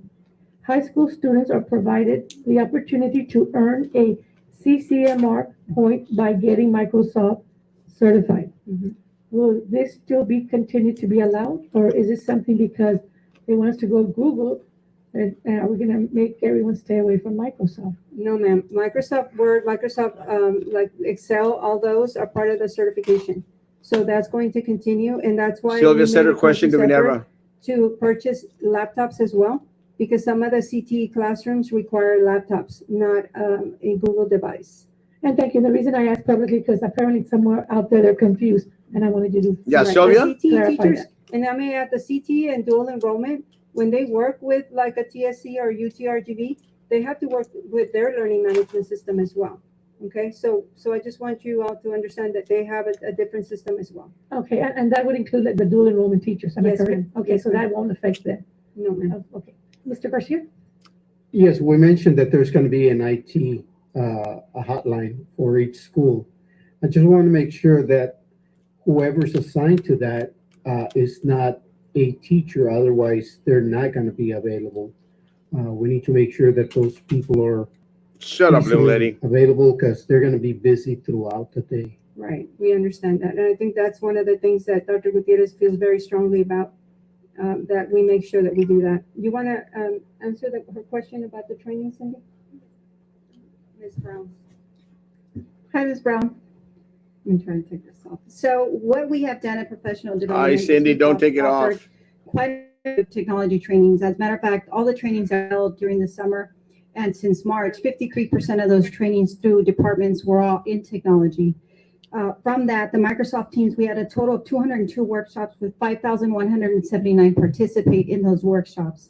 Google Classroom, we had 174 trainings with 7,983 people in those workshops as far as participating for the workshops. So we are moving as much as we can with the technology, with the two individuals that we have and some of our amazing teachers that helped us out during as well. Of course, I'll explain a little bit more during my time, but Okay, okay, great. just wait then and address it later because Yes, ma'am. I'm still wanting to determine how we know if every teacher is proficient in this and ready to roll out and work with the students. Yes, But ma'am. you'll address all that? Yes, ma'am. Okay, perfect. Thank you. Thank you. Well, and if I could just add, the assistant superintendents, I asked them that specific question, and they're getting the numbers for every campus of every teacher that still needs a Google Classroom or Seesaw training. So we should have those numbers for you. Okay, if I can continue on the, on page 33. For what? On the screening, again, like I said, we're going to have a screener that TA is going to provide for us. I'm not sure they're going to make us pay for it, hopefully not. But this is something that they're working on right now. The reporting of whenever you have contact or you've been exposed, all that was submitted. I think there was an email sent last week. Thank you, Loops. By HR and also from Dr. Gutierrez on how to report that. So that's also something that will be, I think, reviewed by nurses. Madam Chair, Mr. Khan? Yeah, Doctor, may I address something? Dr. Sauceda, Yes, on I think it's on page 32 where you have the screening protocol. yes, And you mentioned about 5 monitors per school, 500 or less, and then you go all the way 2,500, 20 monitors. Are these people who are doing the monitoring and screening of people coming into the campuses, are they going to have the proper personal protection equipment and everything else to make sure they don't get exposed? Because, 20 people looking at 2,500 people coming to a campus. Of course, this is when the campuses would open up. that is correct. But are they going to have sufficient protection there? I'm sure from Dr. Cantu that they will have the I love personal Cindy. protection equipment, the PPE. I just didn't want her that to is take off her necessary mask. for them to do that, to do so. The other question is, in the interim, for the staff. I love Cindy. Does She is remain on amazing. campus, is there going to be somebody monitoring the ones that are coming into the campuses? Right now, let's say school starts the 24th, or at least if people come back on the 24th, will they be screened? Yes, they will be screened. Okay. Yes, on page 33 is all the guidelines on how the screening is going to happen. So if you look at teachers and staff are required to self-screen every day prior to the start of the school day. Teachers and staff displaying symptoms will not be allowed on campus. And I'm just highlighting some of the areas. Teachers and staff who have been tested positive for COVID-19 must She's remain awesome. off campus until they meet the criteria for reentry. Teachers and staff must also report to the administration if they've had close contact with an individual We all know who this. is lab confirmed with COVID-19. We know this, Dr. as defined, Sauceda. later It's in already this been document. And again, posted. that's where the nursing information is towards the back. This And is they must remain off campus until totally the 14th day unneeded, guys. incubation period has passed. Tell or us they about need to remote get a dose from learning. the doctor. So all that information is there. And again, let me just stress and add that as TA or CDC makes Oh my changes, we have to God. update our guidelines as they make changes. And I'm sure they'll go over this a lot more when the Dr. Tell us about remote learning. To present. If we go to the campus protocols, these are really important. They start on page 36. What we are requiring is that we have, the requirements are going to have that campuses have the appropriate supplies to support the healthy hygiene behaviors: soap, hand sanitizer, paper towels, disinfectant wipes, tissues, all of that. Exactly, And, Mayra. I know that we received a huge shipment of that PPE. It was It's expired. going to be distributed, and we're making sure that all the supplies are there should we reopen, if in case we are told that we have to come back face to face. Develop process to frequently check and refill supplies Everyone should be home when you go. at the point of use. So this is very important, and there's a checklist towards the back where all the principals are going to have to make sure that they are checking on every single one of these protocols. Develop processes to frequently check and refill supplies, and then build routines of hand hygiene into the daily school schedule. So when we presented to you all from curriculum, the curriculum committee, we talked a lot about the schedule and how the hand washing was going to be built in within the actual schedule of the day. So that's really important, and especially for the little ones, so that they know proper hand washing. That's extremely important, and that every teacher has hand sanitizer as they walk into the classroom. They sanitize their hands and they sit, and the sanitizing of the classroom desks and so forth, I know is going to be discussed later. Excuse me. Yes. Real quick, thank you, Ms. Peña. Dr. Sosa, all of the PPE material, it's gonna be at no cost to the employees, correct? That is, she's shaking her head, yes. Dr. Cantu And I said yes. just, wanted us to mention that because I think it's important for everybody to understand, to be aware that But is it expired? everybody's receiving this material at no expense to them, at no cost to them. I'm surfacely going over this, but it's going to be more in depth on how this is going to be done through her departments that are going to be presenting later on today. Thank you. Mr. Garcia? And go back to the training portion of it, there's going to be training for teachers, but be careful with that, because just by doing the training in itself, they're not going to become proficient. They're going to have to practice with that. So we need to try to encourage to do this as soon as possible. As soon as that will possible. facilitate these teachers Should and have been 3 months ago, as soon as possible. IT people to be able to help in with these teachers that need to be proficient in that training so they can practice and be ready for the distance learning school year. Yes, sir. And that's why I'm asking for the assistant superintendents to help me in gathering that information because staff development falls under me. And so I want to make sure that we have the proper training and that we aim it at the people that need it. Now? So yes, for sure. You should have done this we're getting that months information. ago, Dr. Sauceda. Can I have a question in regards to the Yes, Ms. Benita. PPE?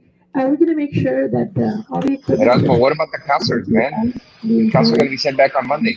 Whenever they do come back, which will be probably until January, but the employees that do come in, it'll be accessible, like if you take this off or if you touch something, you're gonna have to go get a new one if you drop it on the floor, what have you. We will have it accessible to all the employees. And the reason I'm saying that because some people are very frugal. Let's just put it out there. Some people are very frugal and they want you to use the whole mask Monday. And then they don't, if you drop it or you get dirty, no matter. What the hell is she saying? Accessible to them where they need it, it'll be there to their being able to pick it up. We're not gonna tell them you need to bring your own mask from home, your own gloves or your own sanitation material. Am I correct? Okay, we have received a shipment of personal protective equipment. Expired. PPE, for those that are hearing us. And we have received disposable masks as well Super as expired. masks that they can keep and wash and be able to keep them either or. So we have the Disposable ones, masks but we that you also could have some wash? that the employees could have, and they can keep those and just wash them regularly and wear them. So there's going to be a combination of both that we receive from TA, along with the hand sanitizers, the gloves, and the protective shields that they gave us. They gave us enough for employees to be covered and have their own masks so that they can reuse Agripino. their own. 100%, and not $60 a month. Something substantial. To, of course, use their mask, wash them, and reuse them because they gave us also some of those masks for the staff to do that. Thank you, I appreciate it. And believe it or not, they wash really well in the washer and they dry really well in the dryer. We put some in and they came out pretty good. So yes, I thank you for that. That's a great option. Estúpida. Miss Dr. Ro. Dr. Gutierrez, can I address Dr. Cantu? La Yellow Submarine? Dr. Cantu, I know that we received the PPE No plan. from TA and we're very grateful, but do you know when all of that material will be disseminated to the campuses? You want to come to the mic? No plan. Oscar, what the end? Good morning, everyone. Good morning, Madam President and board members. Dr. Tipton, our first priority right now is to get the masks for our staff because they're the first ones coming in. So those You're not wearing yours. Delivering them on Thursday. They're going to continue today, and every school employee is receiving 5 washable masks. And then we're also providing teachers the boardroom, what we Noelia. call the COVID kit. If you recall, I presented, in a previous meeting about that. And that kit is going to include the disposable masks for students. And it's also going to include hand sanitizer, gloves, disinfecting spray, and wipes. Now, we have not received everything. Some things are on back order. We have received most items, but not all. So once those COVID kits, and I'm glad that we're not starting till the 25th because that gives us an opportunity to receive the items. Almost all items are here. We're pending 1 or 2 items. In fact, from the order from TA, they are providing face shields for staff, and those are on back order. But we have ordered some face shields, not only for staff, but for students also. So Erasmo. we definitely our goal is to have all the items in the classroom, especially before the children come in. As far as the masks, No, they're not. those the delivery began last Thursday and will continue today. Thank you, Dr. They were mega rude, Dr. Herrera. Yep. So you can continue on page 37 on the bullet at the top, just so that you Can you hear me, Erasmo? making sure that we don't have nothing left unturned. Yeah. Campus employees have to follow or required to follow all protocols. Students will not be allowed to share any personal belongings. So that's why we're purchasing supplies, and we based it on the migrant list. Why are we talking about returning back to school? And to make sure that they don't Right now, we don't care. Tell us technology what's going to happen with devices, distance learning. plenty of technology devices that we are looking into. We so don't that we care. can arrive, yes, I think Friday and are arriving today. So we'll have enough technology to be able to be provided and not to have to share. Create a routine for environmental cleaning and disinfecting your high-touch surfaces and throughout the day. So again, having those protocols continuously My going at the schools. God. Shared workspaces will be equipped with plexiglass. No one cares right now. Tell us about distance learning. Something like the plexiglass to shield Oh. as visitors or parents come and pick up their children. Restrooms will be frequently sanitized as per schedule recommended. Erasmo, they're doing that because they know that that's what their ultimate goal is, to bring everybody back early. Have a monitor assigned to make sure, again, that You're monitor exactly to make right. sure that we have those routines going. The playground areas will not be open until they are deemed safe for use. And once it is done, then they have to, again, make sure that they're clean and disinfected. Assign a restroom custodian that will disinfect the restrooms in between classes. Again, each custodian has their Guys, section. this is just a waste It's of just like the custodian time. to make sure that it's being done, that we have the checklist, that we know that it was cleaned at 9 o'clock. Oh my That we Lord. keep to that schedule. All water fountains will be closed. So one of the things that we did tell the principals at the last meeting was No, to Joel. make sure they have enough water, or to buy those water bottles that they can do No with, like, plan. their school logo, and make sure that they hand one to each child, so that each child has the ability to bring their water from home. Or They don't if care need about the water, staff. they can get They don't water care from about the school. faculty, Juan But plenty Carlos. of water is Right now, they're still happening. talking. No, Dr. Sauceda is still out there talking, Carlos.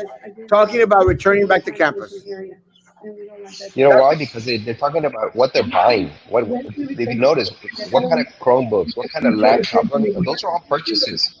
They're trying to burn as much money as they can before November comes around, Erasmo. This is what they're talking about. Oh, back order to this, back order that. They should, nothing would have been back ordered. They would have prepared 3 months ago. It's all about vendors. It's all about how much money they're going to be able to spend from here to That's November. going to be presenting is also options on how we're going to handle the situation with water, so that students will be safe. Oh So my there'll be more God. information There's no on students the on water campus, usage you and things like imbecile. that through our Imbecile. And thank you, because we do have students that require a lot of hydration. And they have. Why are you talking about students back on campus? And keeping to themselves, we're making sure that they have water accessible to those children, so that's very, very We're important. talking about hydration now. They're not going to need hydration if they're at home. Should we come back again, I keep saying should we Let's- come back, emergency drill protocols need to continue, fire drills. No. They are mandated, so the lockdowns and so forth, those need to continue. Hiking. Fire drills. There's nobody in the schools to do fire drills. What do they need fire drills for? And the school systems are encouraged to teach students good hand washing techniques. We are developing, and we pretty much have finalized the videos that are going to be provided during staff development. Oh on all the my hygiene gosh. protocols. They have videos, they include, they're going to also be done for the students and also be done for the parents, so that everybody understands Squirrel. what those No protocols plan. would look like should we come back. And Oh then my let me God. go real quickly to the next page, because I think I'm taking too much of your time. On the closure protocols, just to emphasize that the only person that can close the campus is the superintendent. And should we come back, and there would be, if somebody tested positive and they And the needed to superintendent's a failure. down, we are prepared as a district to go back and forth between virtual and face-to-face learning, because all of our curriculum guides, all of our frameworks, we make Manny's sure right. that we put in there. All this should have been discussed 3 synchronous, months ago. Asynchronous, face-to-face, so that the Oh teachers my know, God. okay, Todavía I'm tercos having con to switch virtual asynchronous. tomorrow because we closed down. I already know I can go on Google, and this assignment, I can upload it, and it's part of the textbook, and the students have all the consumables. So everything, we need to get prepared and ready to go should we have that situation going and we have a closure happening. Oh, Again, just a quick. The way you're reminder that planning the it, you're going to have closures it is guaranteed. recommended, and I know that the superintendent of schools may close the campus a minimum of 1 to a maximum of 5 days. So I just wanted to clarify that. I think sometimes it goes from 1 to 3 days, and some say 5 days, but that is the maximum amount of time. Oh my gosh. And then just the last part that I wanted to cover with you, and I'm not going to go over it, but just so that you know, on pages 32 on to page 39 is an appendix that is aimed for the principals. And that will be for them to check to make sure that they have all of these protocols, the required, the Why are we recommended, wasting and the all this mitigation, that time, everything guys? has been All this covered, that time. no stone is left unturned. Because they want to open up the So schools that at Erasmo. the health They and don't care about the students. They don't care about the is staff. priority number They want to open up so regardless again, of what the is outcome's a going to be. requirement of TA, and we do need to post it on our website. And as TA makes changes, we will upload those changes as needed. But I want to thank you all for listening. I appreciate it very much. And you haven't no further questions? Madam Chair. Yes, go ahead. It probably will be answered, but in terms of the early grades. Oye, Erasmo. You know, before that, on terms Erasmo. of providing children, Let me get a question. each child with a manipulative. Right. Because they're not going to be in the classroom. So I don't know if you can address that a little later or how we're going to handle that. Yes, Dr. Trevino can. I'm sorry, go, Carlos, I'm sorry. Further. All right, thank you so They much. talk about hydration of the students. What about the hydration of the BISD staff? They never mention this. Is something they always exclude BISD staff. Forget about hydrating the staff. I think it was a week before the school starts, if I am correct. Thank you.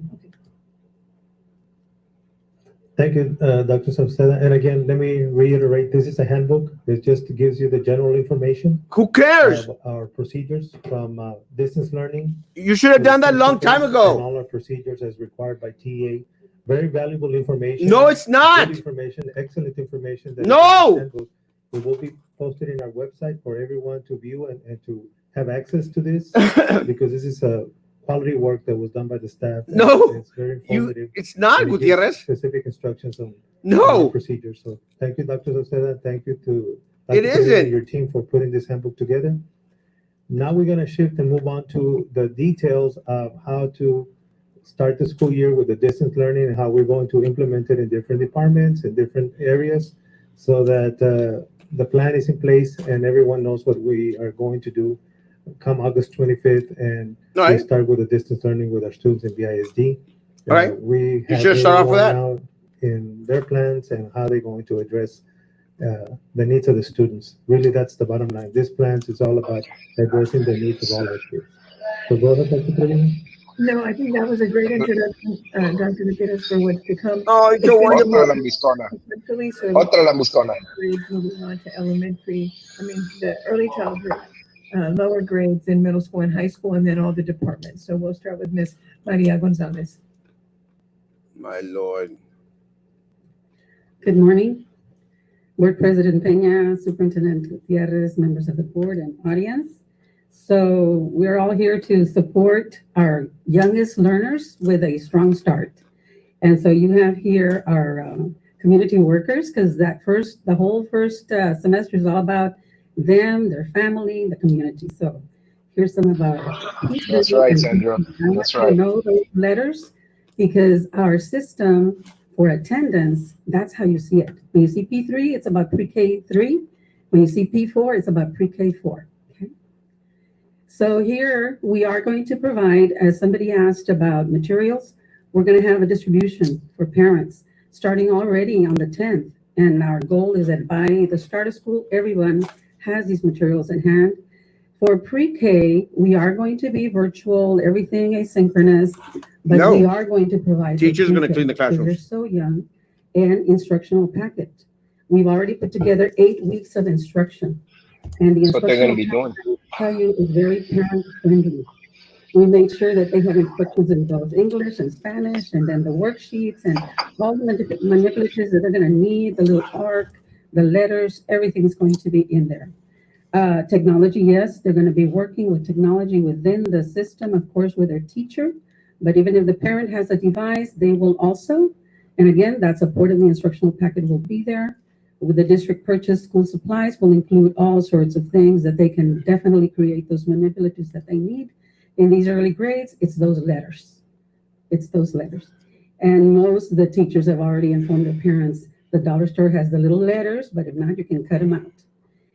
Student schedules, we're going to provide you, and I'm going to go over it in a minute, a student schedule step by step so that the parent knows the expectation at your home, but of course, flexible.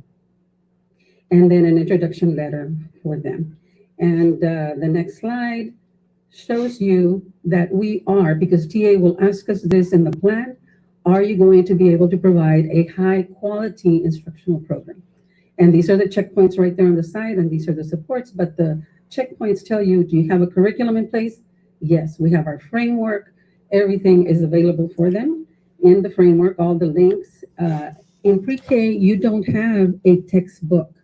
You have a system, and our teachers have their teacher editions, but also all of these teacher editions are virtually available. So our teachers have them available. They don't need to have this. Hell no. But it is Won't a go. system. And just FYI, this year, the system that has been around for more than 8 years is going to be up for adoption. So our pre-K teachers are very excited about what's coming up. And trust me, we're going to look at it. Does it have Exactly, those virtual Christy. supports? And then student progress monitoring, Dr. Salceda mentioned it. We are going to be progress monitoring the instruction of the students with the CPALs, CPR de Hasle. Teacher qualifications, our HR department does an awesome job. All of our teachers are certified in early childhood. Family engagement plan, definitely the communication is there. We have a plan. We coordinate with parental involvement. And of course, the schools with their parent centers. Teacher to student ratio, do you have that in place? We will, because all of those early grades will have that para. So the 11-to-1 ratio will be in place. They are dead set on going back on Data campus. reporting, we have our Tango reports that we do. Everything when the child is tested will go into the Tango. And program evaluation, yes, we do data meetings. Teachers look at their data at the beginning of the year, middle of the year. Dr. Hernandez, they were very rude to you, So and here's that schedule. especially We really super feel that rude to this Dr. is gonna be Savera, at but the both of you core were treated of the program that we're going to be inappropriately. providing for them. It is going to be asynchronous, but we Scroll. wanted to provide a schedule so that the parent would know what's expected, at 8 o'clock, what's expected at 10, and so forth. So I you will. see here on this schedule that it has the subject areas very clearly, literacy, math, and so forth. And then on the other side, that's where the student, on the end column, you see what does that schedule look like for the teacher? What is the teacher doing at that time? And a lot of communication is built in. We are meeting all the minutes required for the attendance. Oh my goodness, what? Also, it moved forward with, I don't know why it did that. Hold on. There it goes. Okay, all of the minutes required are there.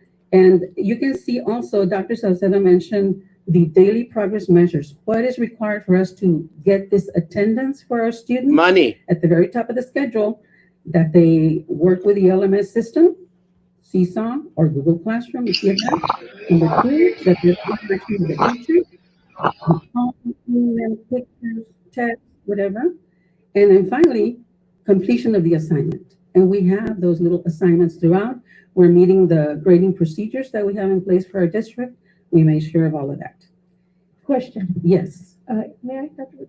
And you mentioned Paris, so the Paris will also be part of this kind of teaching, Oh, right? yes. Because when Yes. you're out there, it helps to divide the class to have They them both interact with the Paris and the teacher itself. yes, ma'am. And while I'm at it, so I won't forget, I was also asked, will we be using substitutes in the future, like while we're doing a distant learning, if maybe a teacher gets sick or something where they're are not It's all about the money, will Ashley. that also be applied where the substitute will be allowed to continue the teaching of the teacher?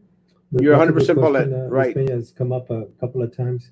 We don't want our students to have a setback in their instruction, so we will also incorporate substitutes as needed so that the instruction can continue.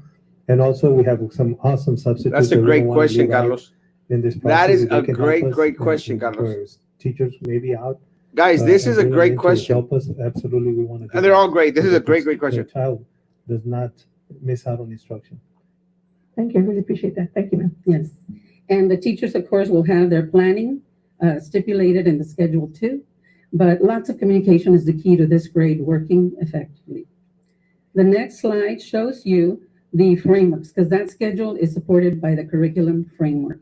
And so you see here the framework, and I put some big arrows all over the place, just so you could see the OWL resource that I mentioned, the system.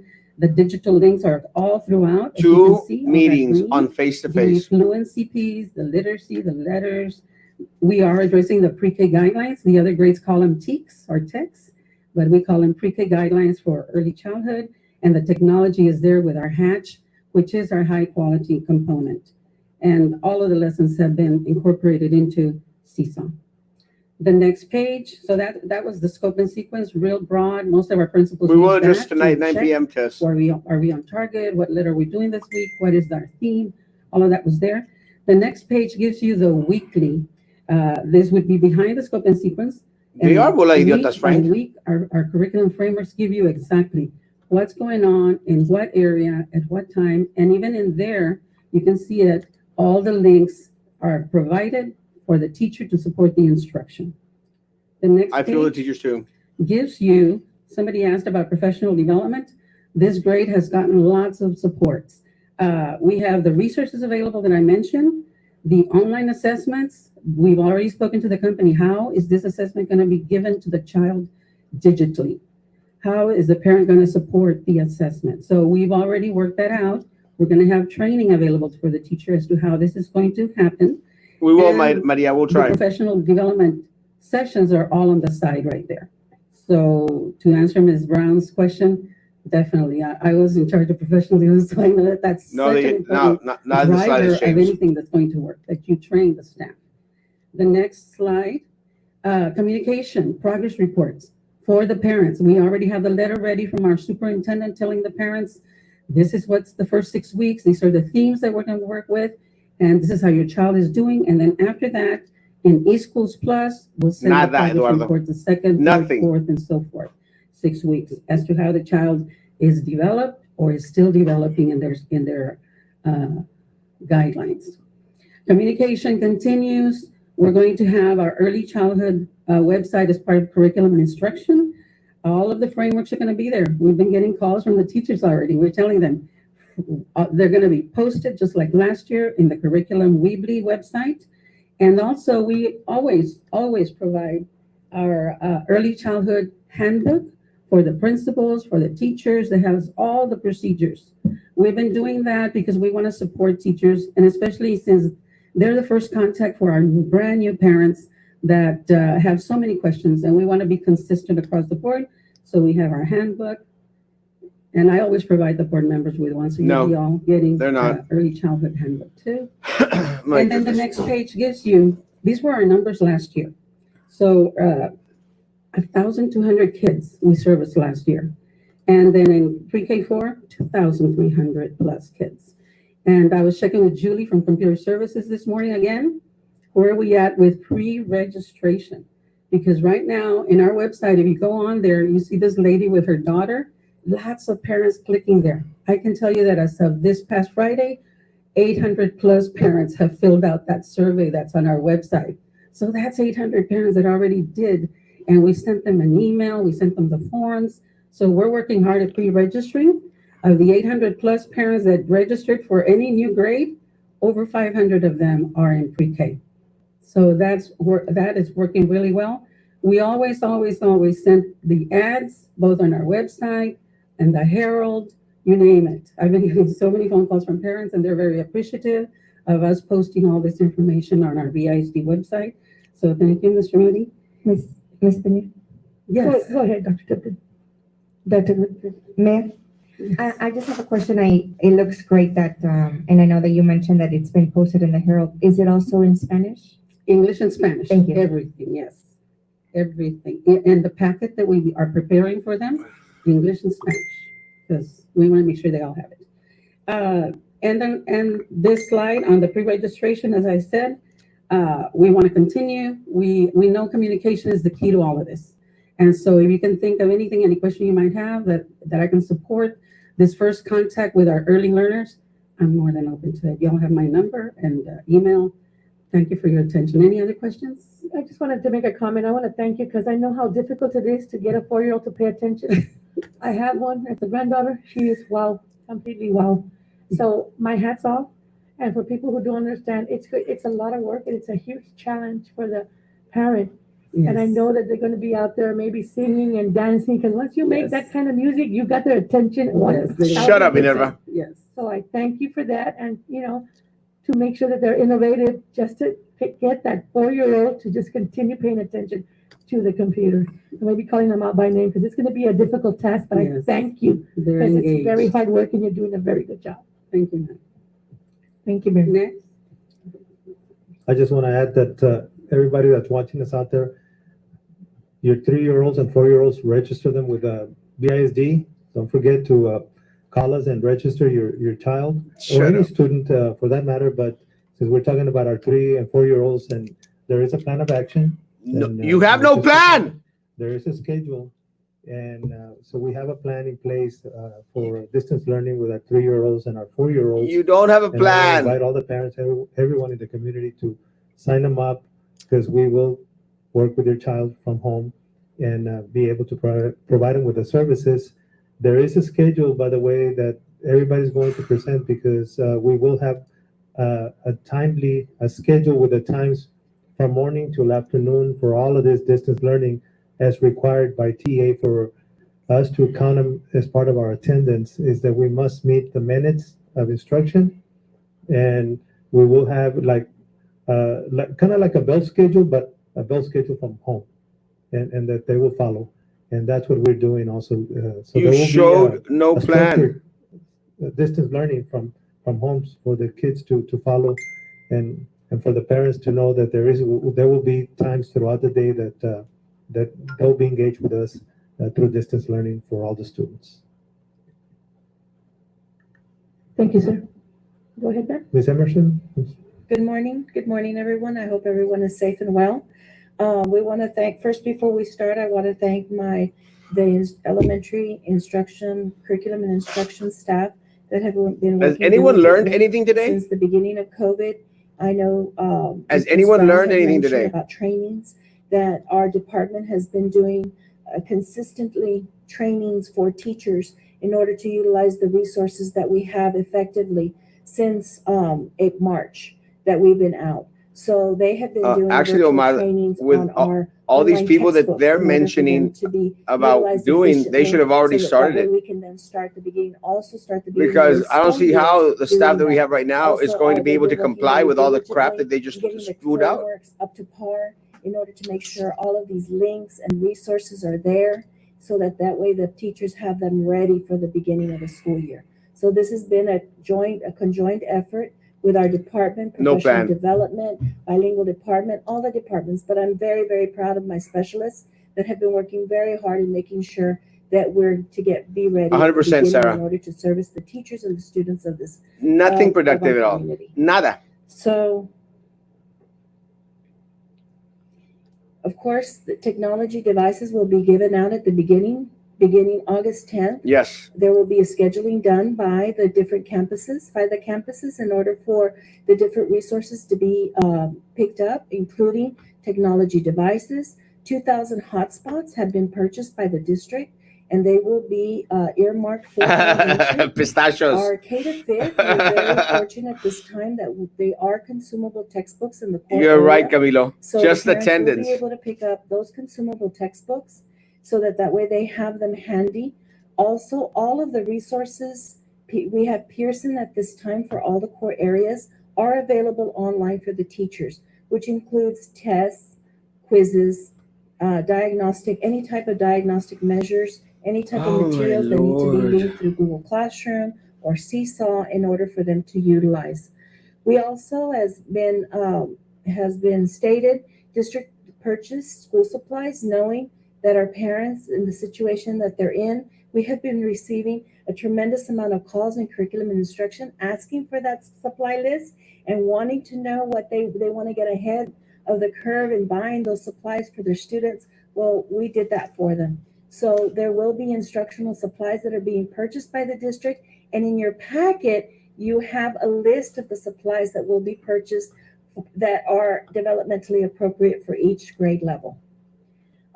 Also, a student daily schedule will be given out to the students. And so that would be for all students who get basic supplies from the district? Yes, All ma'am. levels, all students? Yes, ma'am. Oh, okay, thank you. And of course, the student daily schedule, and in your packet, there is a sample schedule that was broken down by grade level. Ms. Gonzalez showed the one for pre-K3, pre-K4, and those can be modified by the campus. Their logo can be put on there, special instructions can be put on there, so that can be given out to the students, so that way the students know and the parents know what Dr. Gutierrez is saying as far as a structured schedule that can be used by the students throughout the day. And of course, an introduction letter from the teacher that we're asking each campus to give that out when all the materials are given out at that time. No plan. So this is very busy. It's a master schedule for a school that you would be looking at for all the grade levels from PK3 all the way to 5th grade. And it gives all of the information by period as to how things, a suggestion of how to break up the day. Now, we understand that there's asynchronous instruction, but in order for the students to really learn to read, really learn to their letters and sounds, there has to be some kind of synchronous instruction given throughout the day. So this is a sample of what can be done throughout the day, both synchronous and asynchronous instruction. On the FAQ from TA, they understand that asynchronous is not just giving a packet and you leave the child and you just call them. There has to be some kind of synchronous instruction going on in order for the child to learn. So it was broken down. So No here plans. you have an example of kindergarten. I'm sorry, on my schedule, it wasn't broken up. It came out, it kind of moved a little bit, the end. And here you also look like Ms. Gonzalez had what a student daily schedule would look like on the left and what the teacher crazy, daily Jason. They schedule don't would look on the care. right. So this was broken up by grade level and given to the principals so that way they can then put their school logo, change it if they want PE at the beginning or they want PE at the middle, they want PE at the end. They have it readily available there for them to be able to modify the schedule there. We do ask, if you notice on this kinder schedule, from 8:05 to 8:50, we're looking at a reading block of 45 minutes. And we also, from 9 to 9:45, we would like to see some kind of asynchronous instruction where students that are struggling, that are tier 2 or tier 3, be brought in small groups by the teacher in order to work with them. We will with invite them. whatever They won't needs come. have. So if they're struggling with their letters, they're struggling with their sound letter. No, not yet. They're struggling with blending of words. Whatever it is that they're struggling with, we're asking that this time that the teacher work with smaller groups of students. And as we know, the smaller the group, if maybe 5 or 6 students, the easier the teacher can then work with them in order to James, get you're them right. up to par to make Tell sure us that what you're they're going to not, do have August lost any 25th. Goodness gracious. Yes, Tell Mr. us Todd? Yeah, what's going to happen with our Uh, teachers, our So staff. The teacher takes 4 students and wants to work with them, and they have 22 students in the classroom. Who will take care of the other 18? That would be the asynchronous time that the students would have something else to do. So they would just give them an assignment to do, and Yes, just like they they would would do in work. the classroom. Yes, they would work independently. okay. It would be like the independent center. They have different centers, and so that would be the center that they either click on a link to listen to a storybook. They can work on their letters, their writing of the formation of their letters, their numbers, things like that, that they would have an independent assignment. But this way, the students would get more of individualized instruction of what their needs would be. So we're asking that during those asynchronous periods throughout the day, that the teachers work small group with their students throughout the week. Also, that would be a good time for special programs such as dyslexia to work with the students during that async time so that way they get best of both worlds. They'll get the teacher instruction and then they'll get their individualized instruction that they would need from their special program. We also have put into the schedule PE time so that way the teachers have their 45-minute instructional planning time throughout the week. It's very important, especially with distance learning, that we have learned from the spring and then going into summer. The teachers need that time in order to plan. It is very different from having your students in front of you and going to work. It takes a more planning time. So there is asynchronous time throughout the day for the teachers to get ready for their next period of time, also to get ready for their next, probably the next day. We don't know. or A also lot of our work counselors are with being their thrown in the tier 2, pool. tier 3 students that may be lacking and needing that assistance. We also worked in, if you look at the PE time from 125 to 210, we added in program time for physical education, art, the social emotional, which would be the counselors, which is also a very important component, so that during the planning time for the They don't, teachers, James. these other special programs can be, PE can be brought in, librarian can come in, because they do have a curriculum that they teach the students. 100%, and they can Graciela. cycle in I agree with you throughout the day to the different 100%. periods of students, and then They're focusing they on get the to wrong see training. the whole population. So here you have an example of first grade, It's which coming. mirrors kinder. You have second grade, third, Oh my fourth, God. My fifth, God. My and then God. of course we also did a physical education schedule in making Oh sure my that we did God. make sure the little ones, which was the P3, P4 students, were in the morning. Is this and actually ensured that benefiting the anyone physical out education there? teachers also had their planning time and time also to have async time, so that they can also contact parents, contact students that may not show up during their time when they're actually doing physical It is activity. redundant. Oh my Lord. So the next slides that we have coming up are the frameworks that have been developed by the different core areas, the different departments that we have.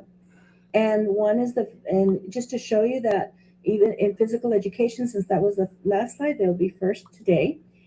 They have resources that are online and prepared and ready for the students, with links for the coaches in order to teach physical education.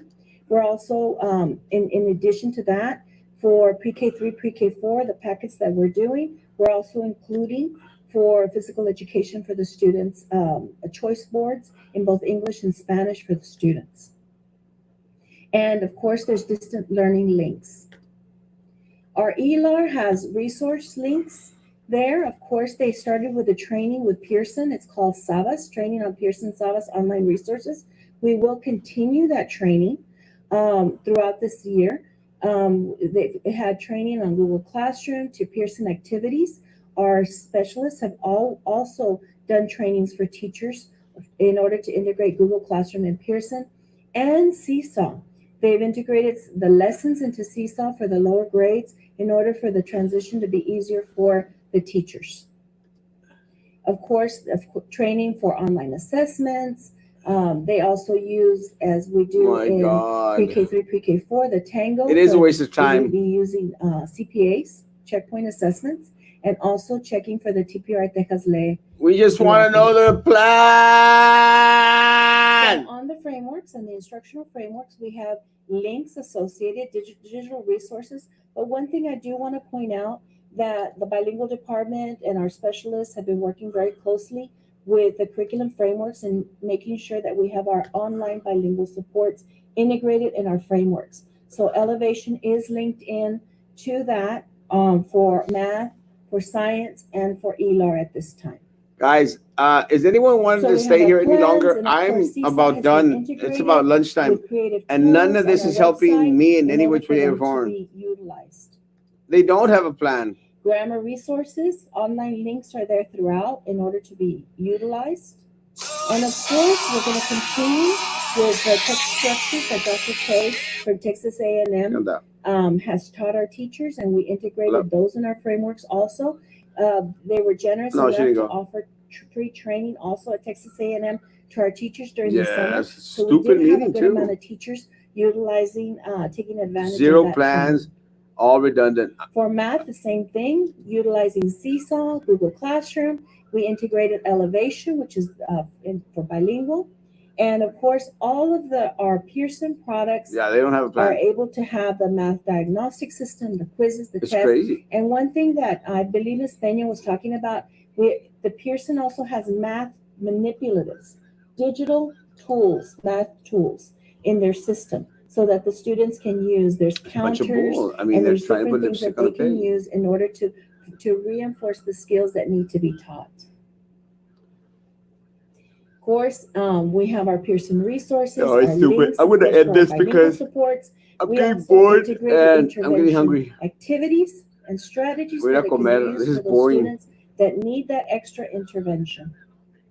In science, the same thing as Stupid. It's all all stupid. the other areas where we use Let me close this out. BrainPop, Seesaw, Google Classroom, YouTube Flipgrid that's been used. And then, of course, in our frameworks, we also have the bilingual supports as well as the links. So this year in social studies, we have new streamlined TEKs, and we're working on linking all the pages so that they're accessible to all the teachers.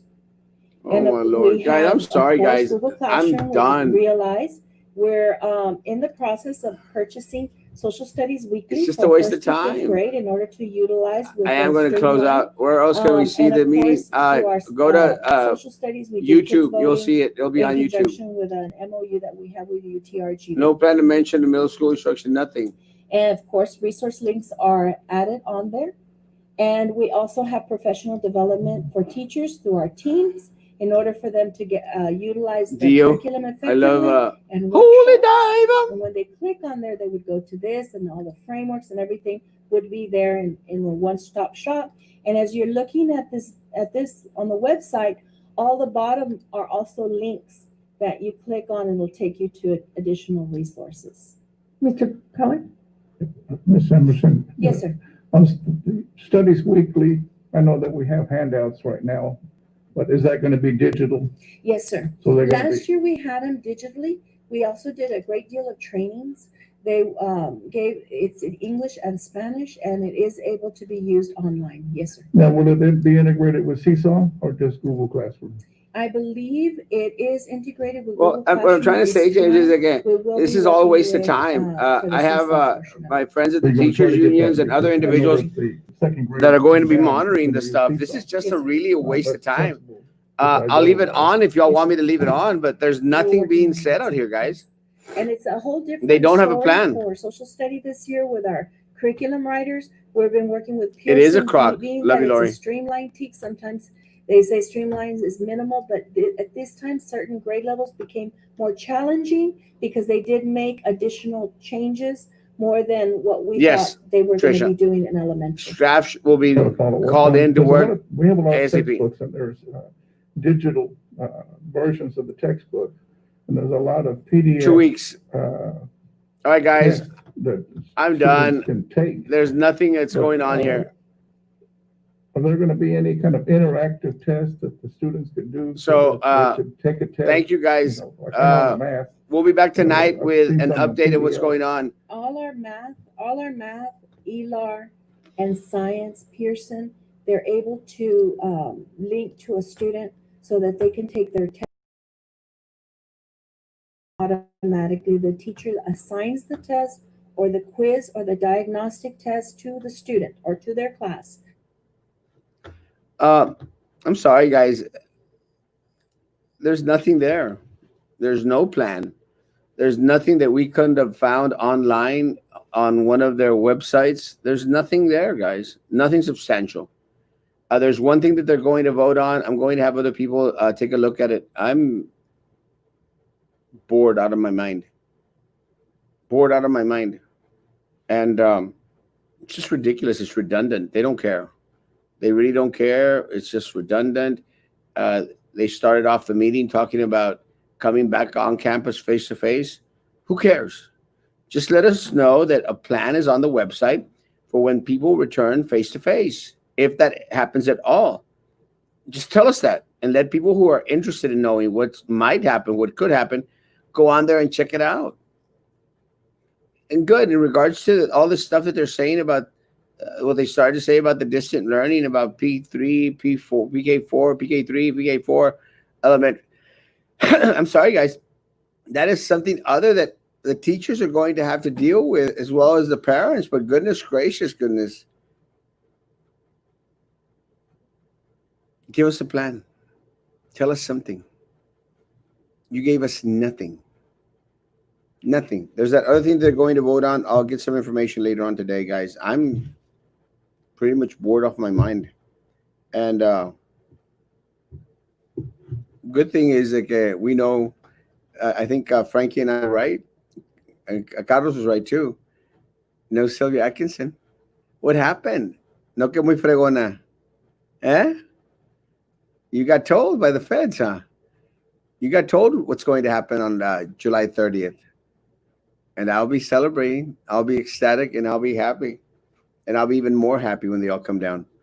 But you see, Drew, Laurita and little Eddie. I'll be happy.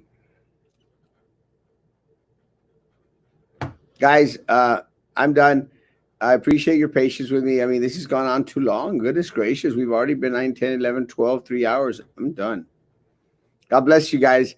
Tonight, we will have, as the board members, taking questions from the public. Or no, they're not. They're not. I mean, the trainings, we had doctors on there. They had doctors on there to share their insight in regards to, all this stuff about sending teachers, sending students back on campus. They shut them off. They quieted down. Little Eddie got up and left the building. They don't care. They don't care.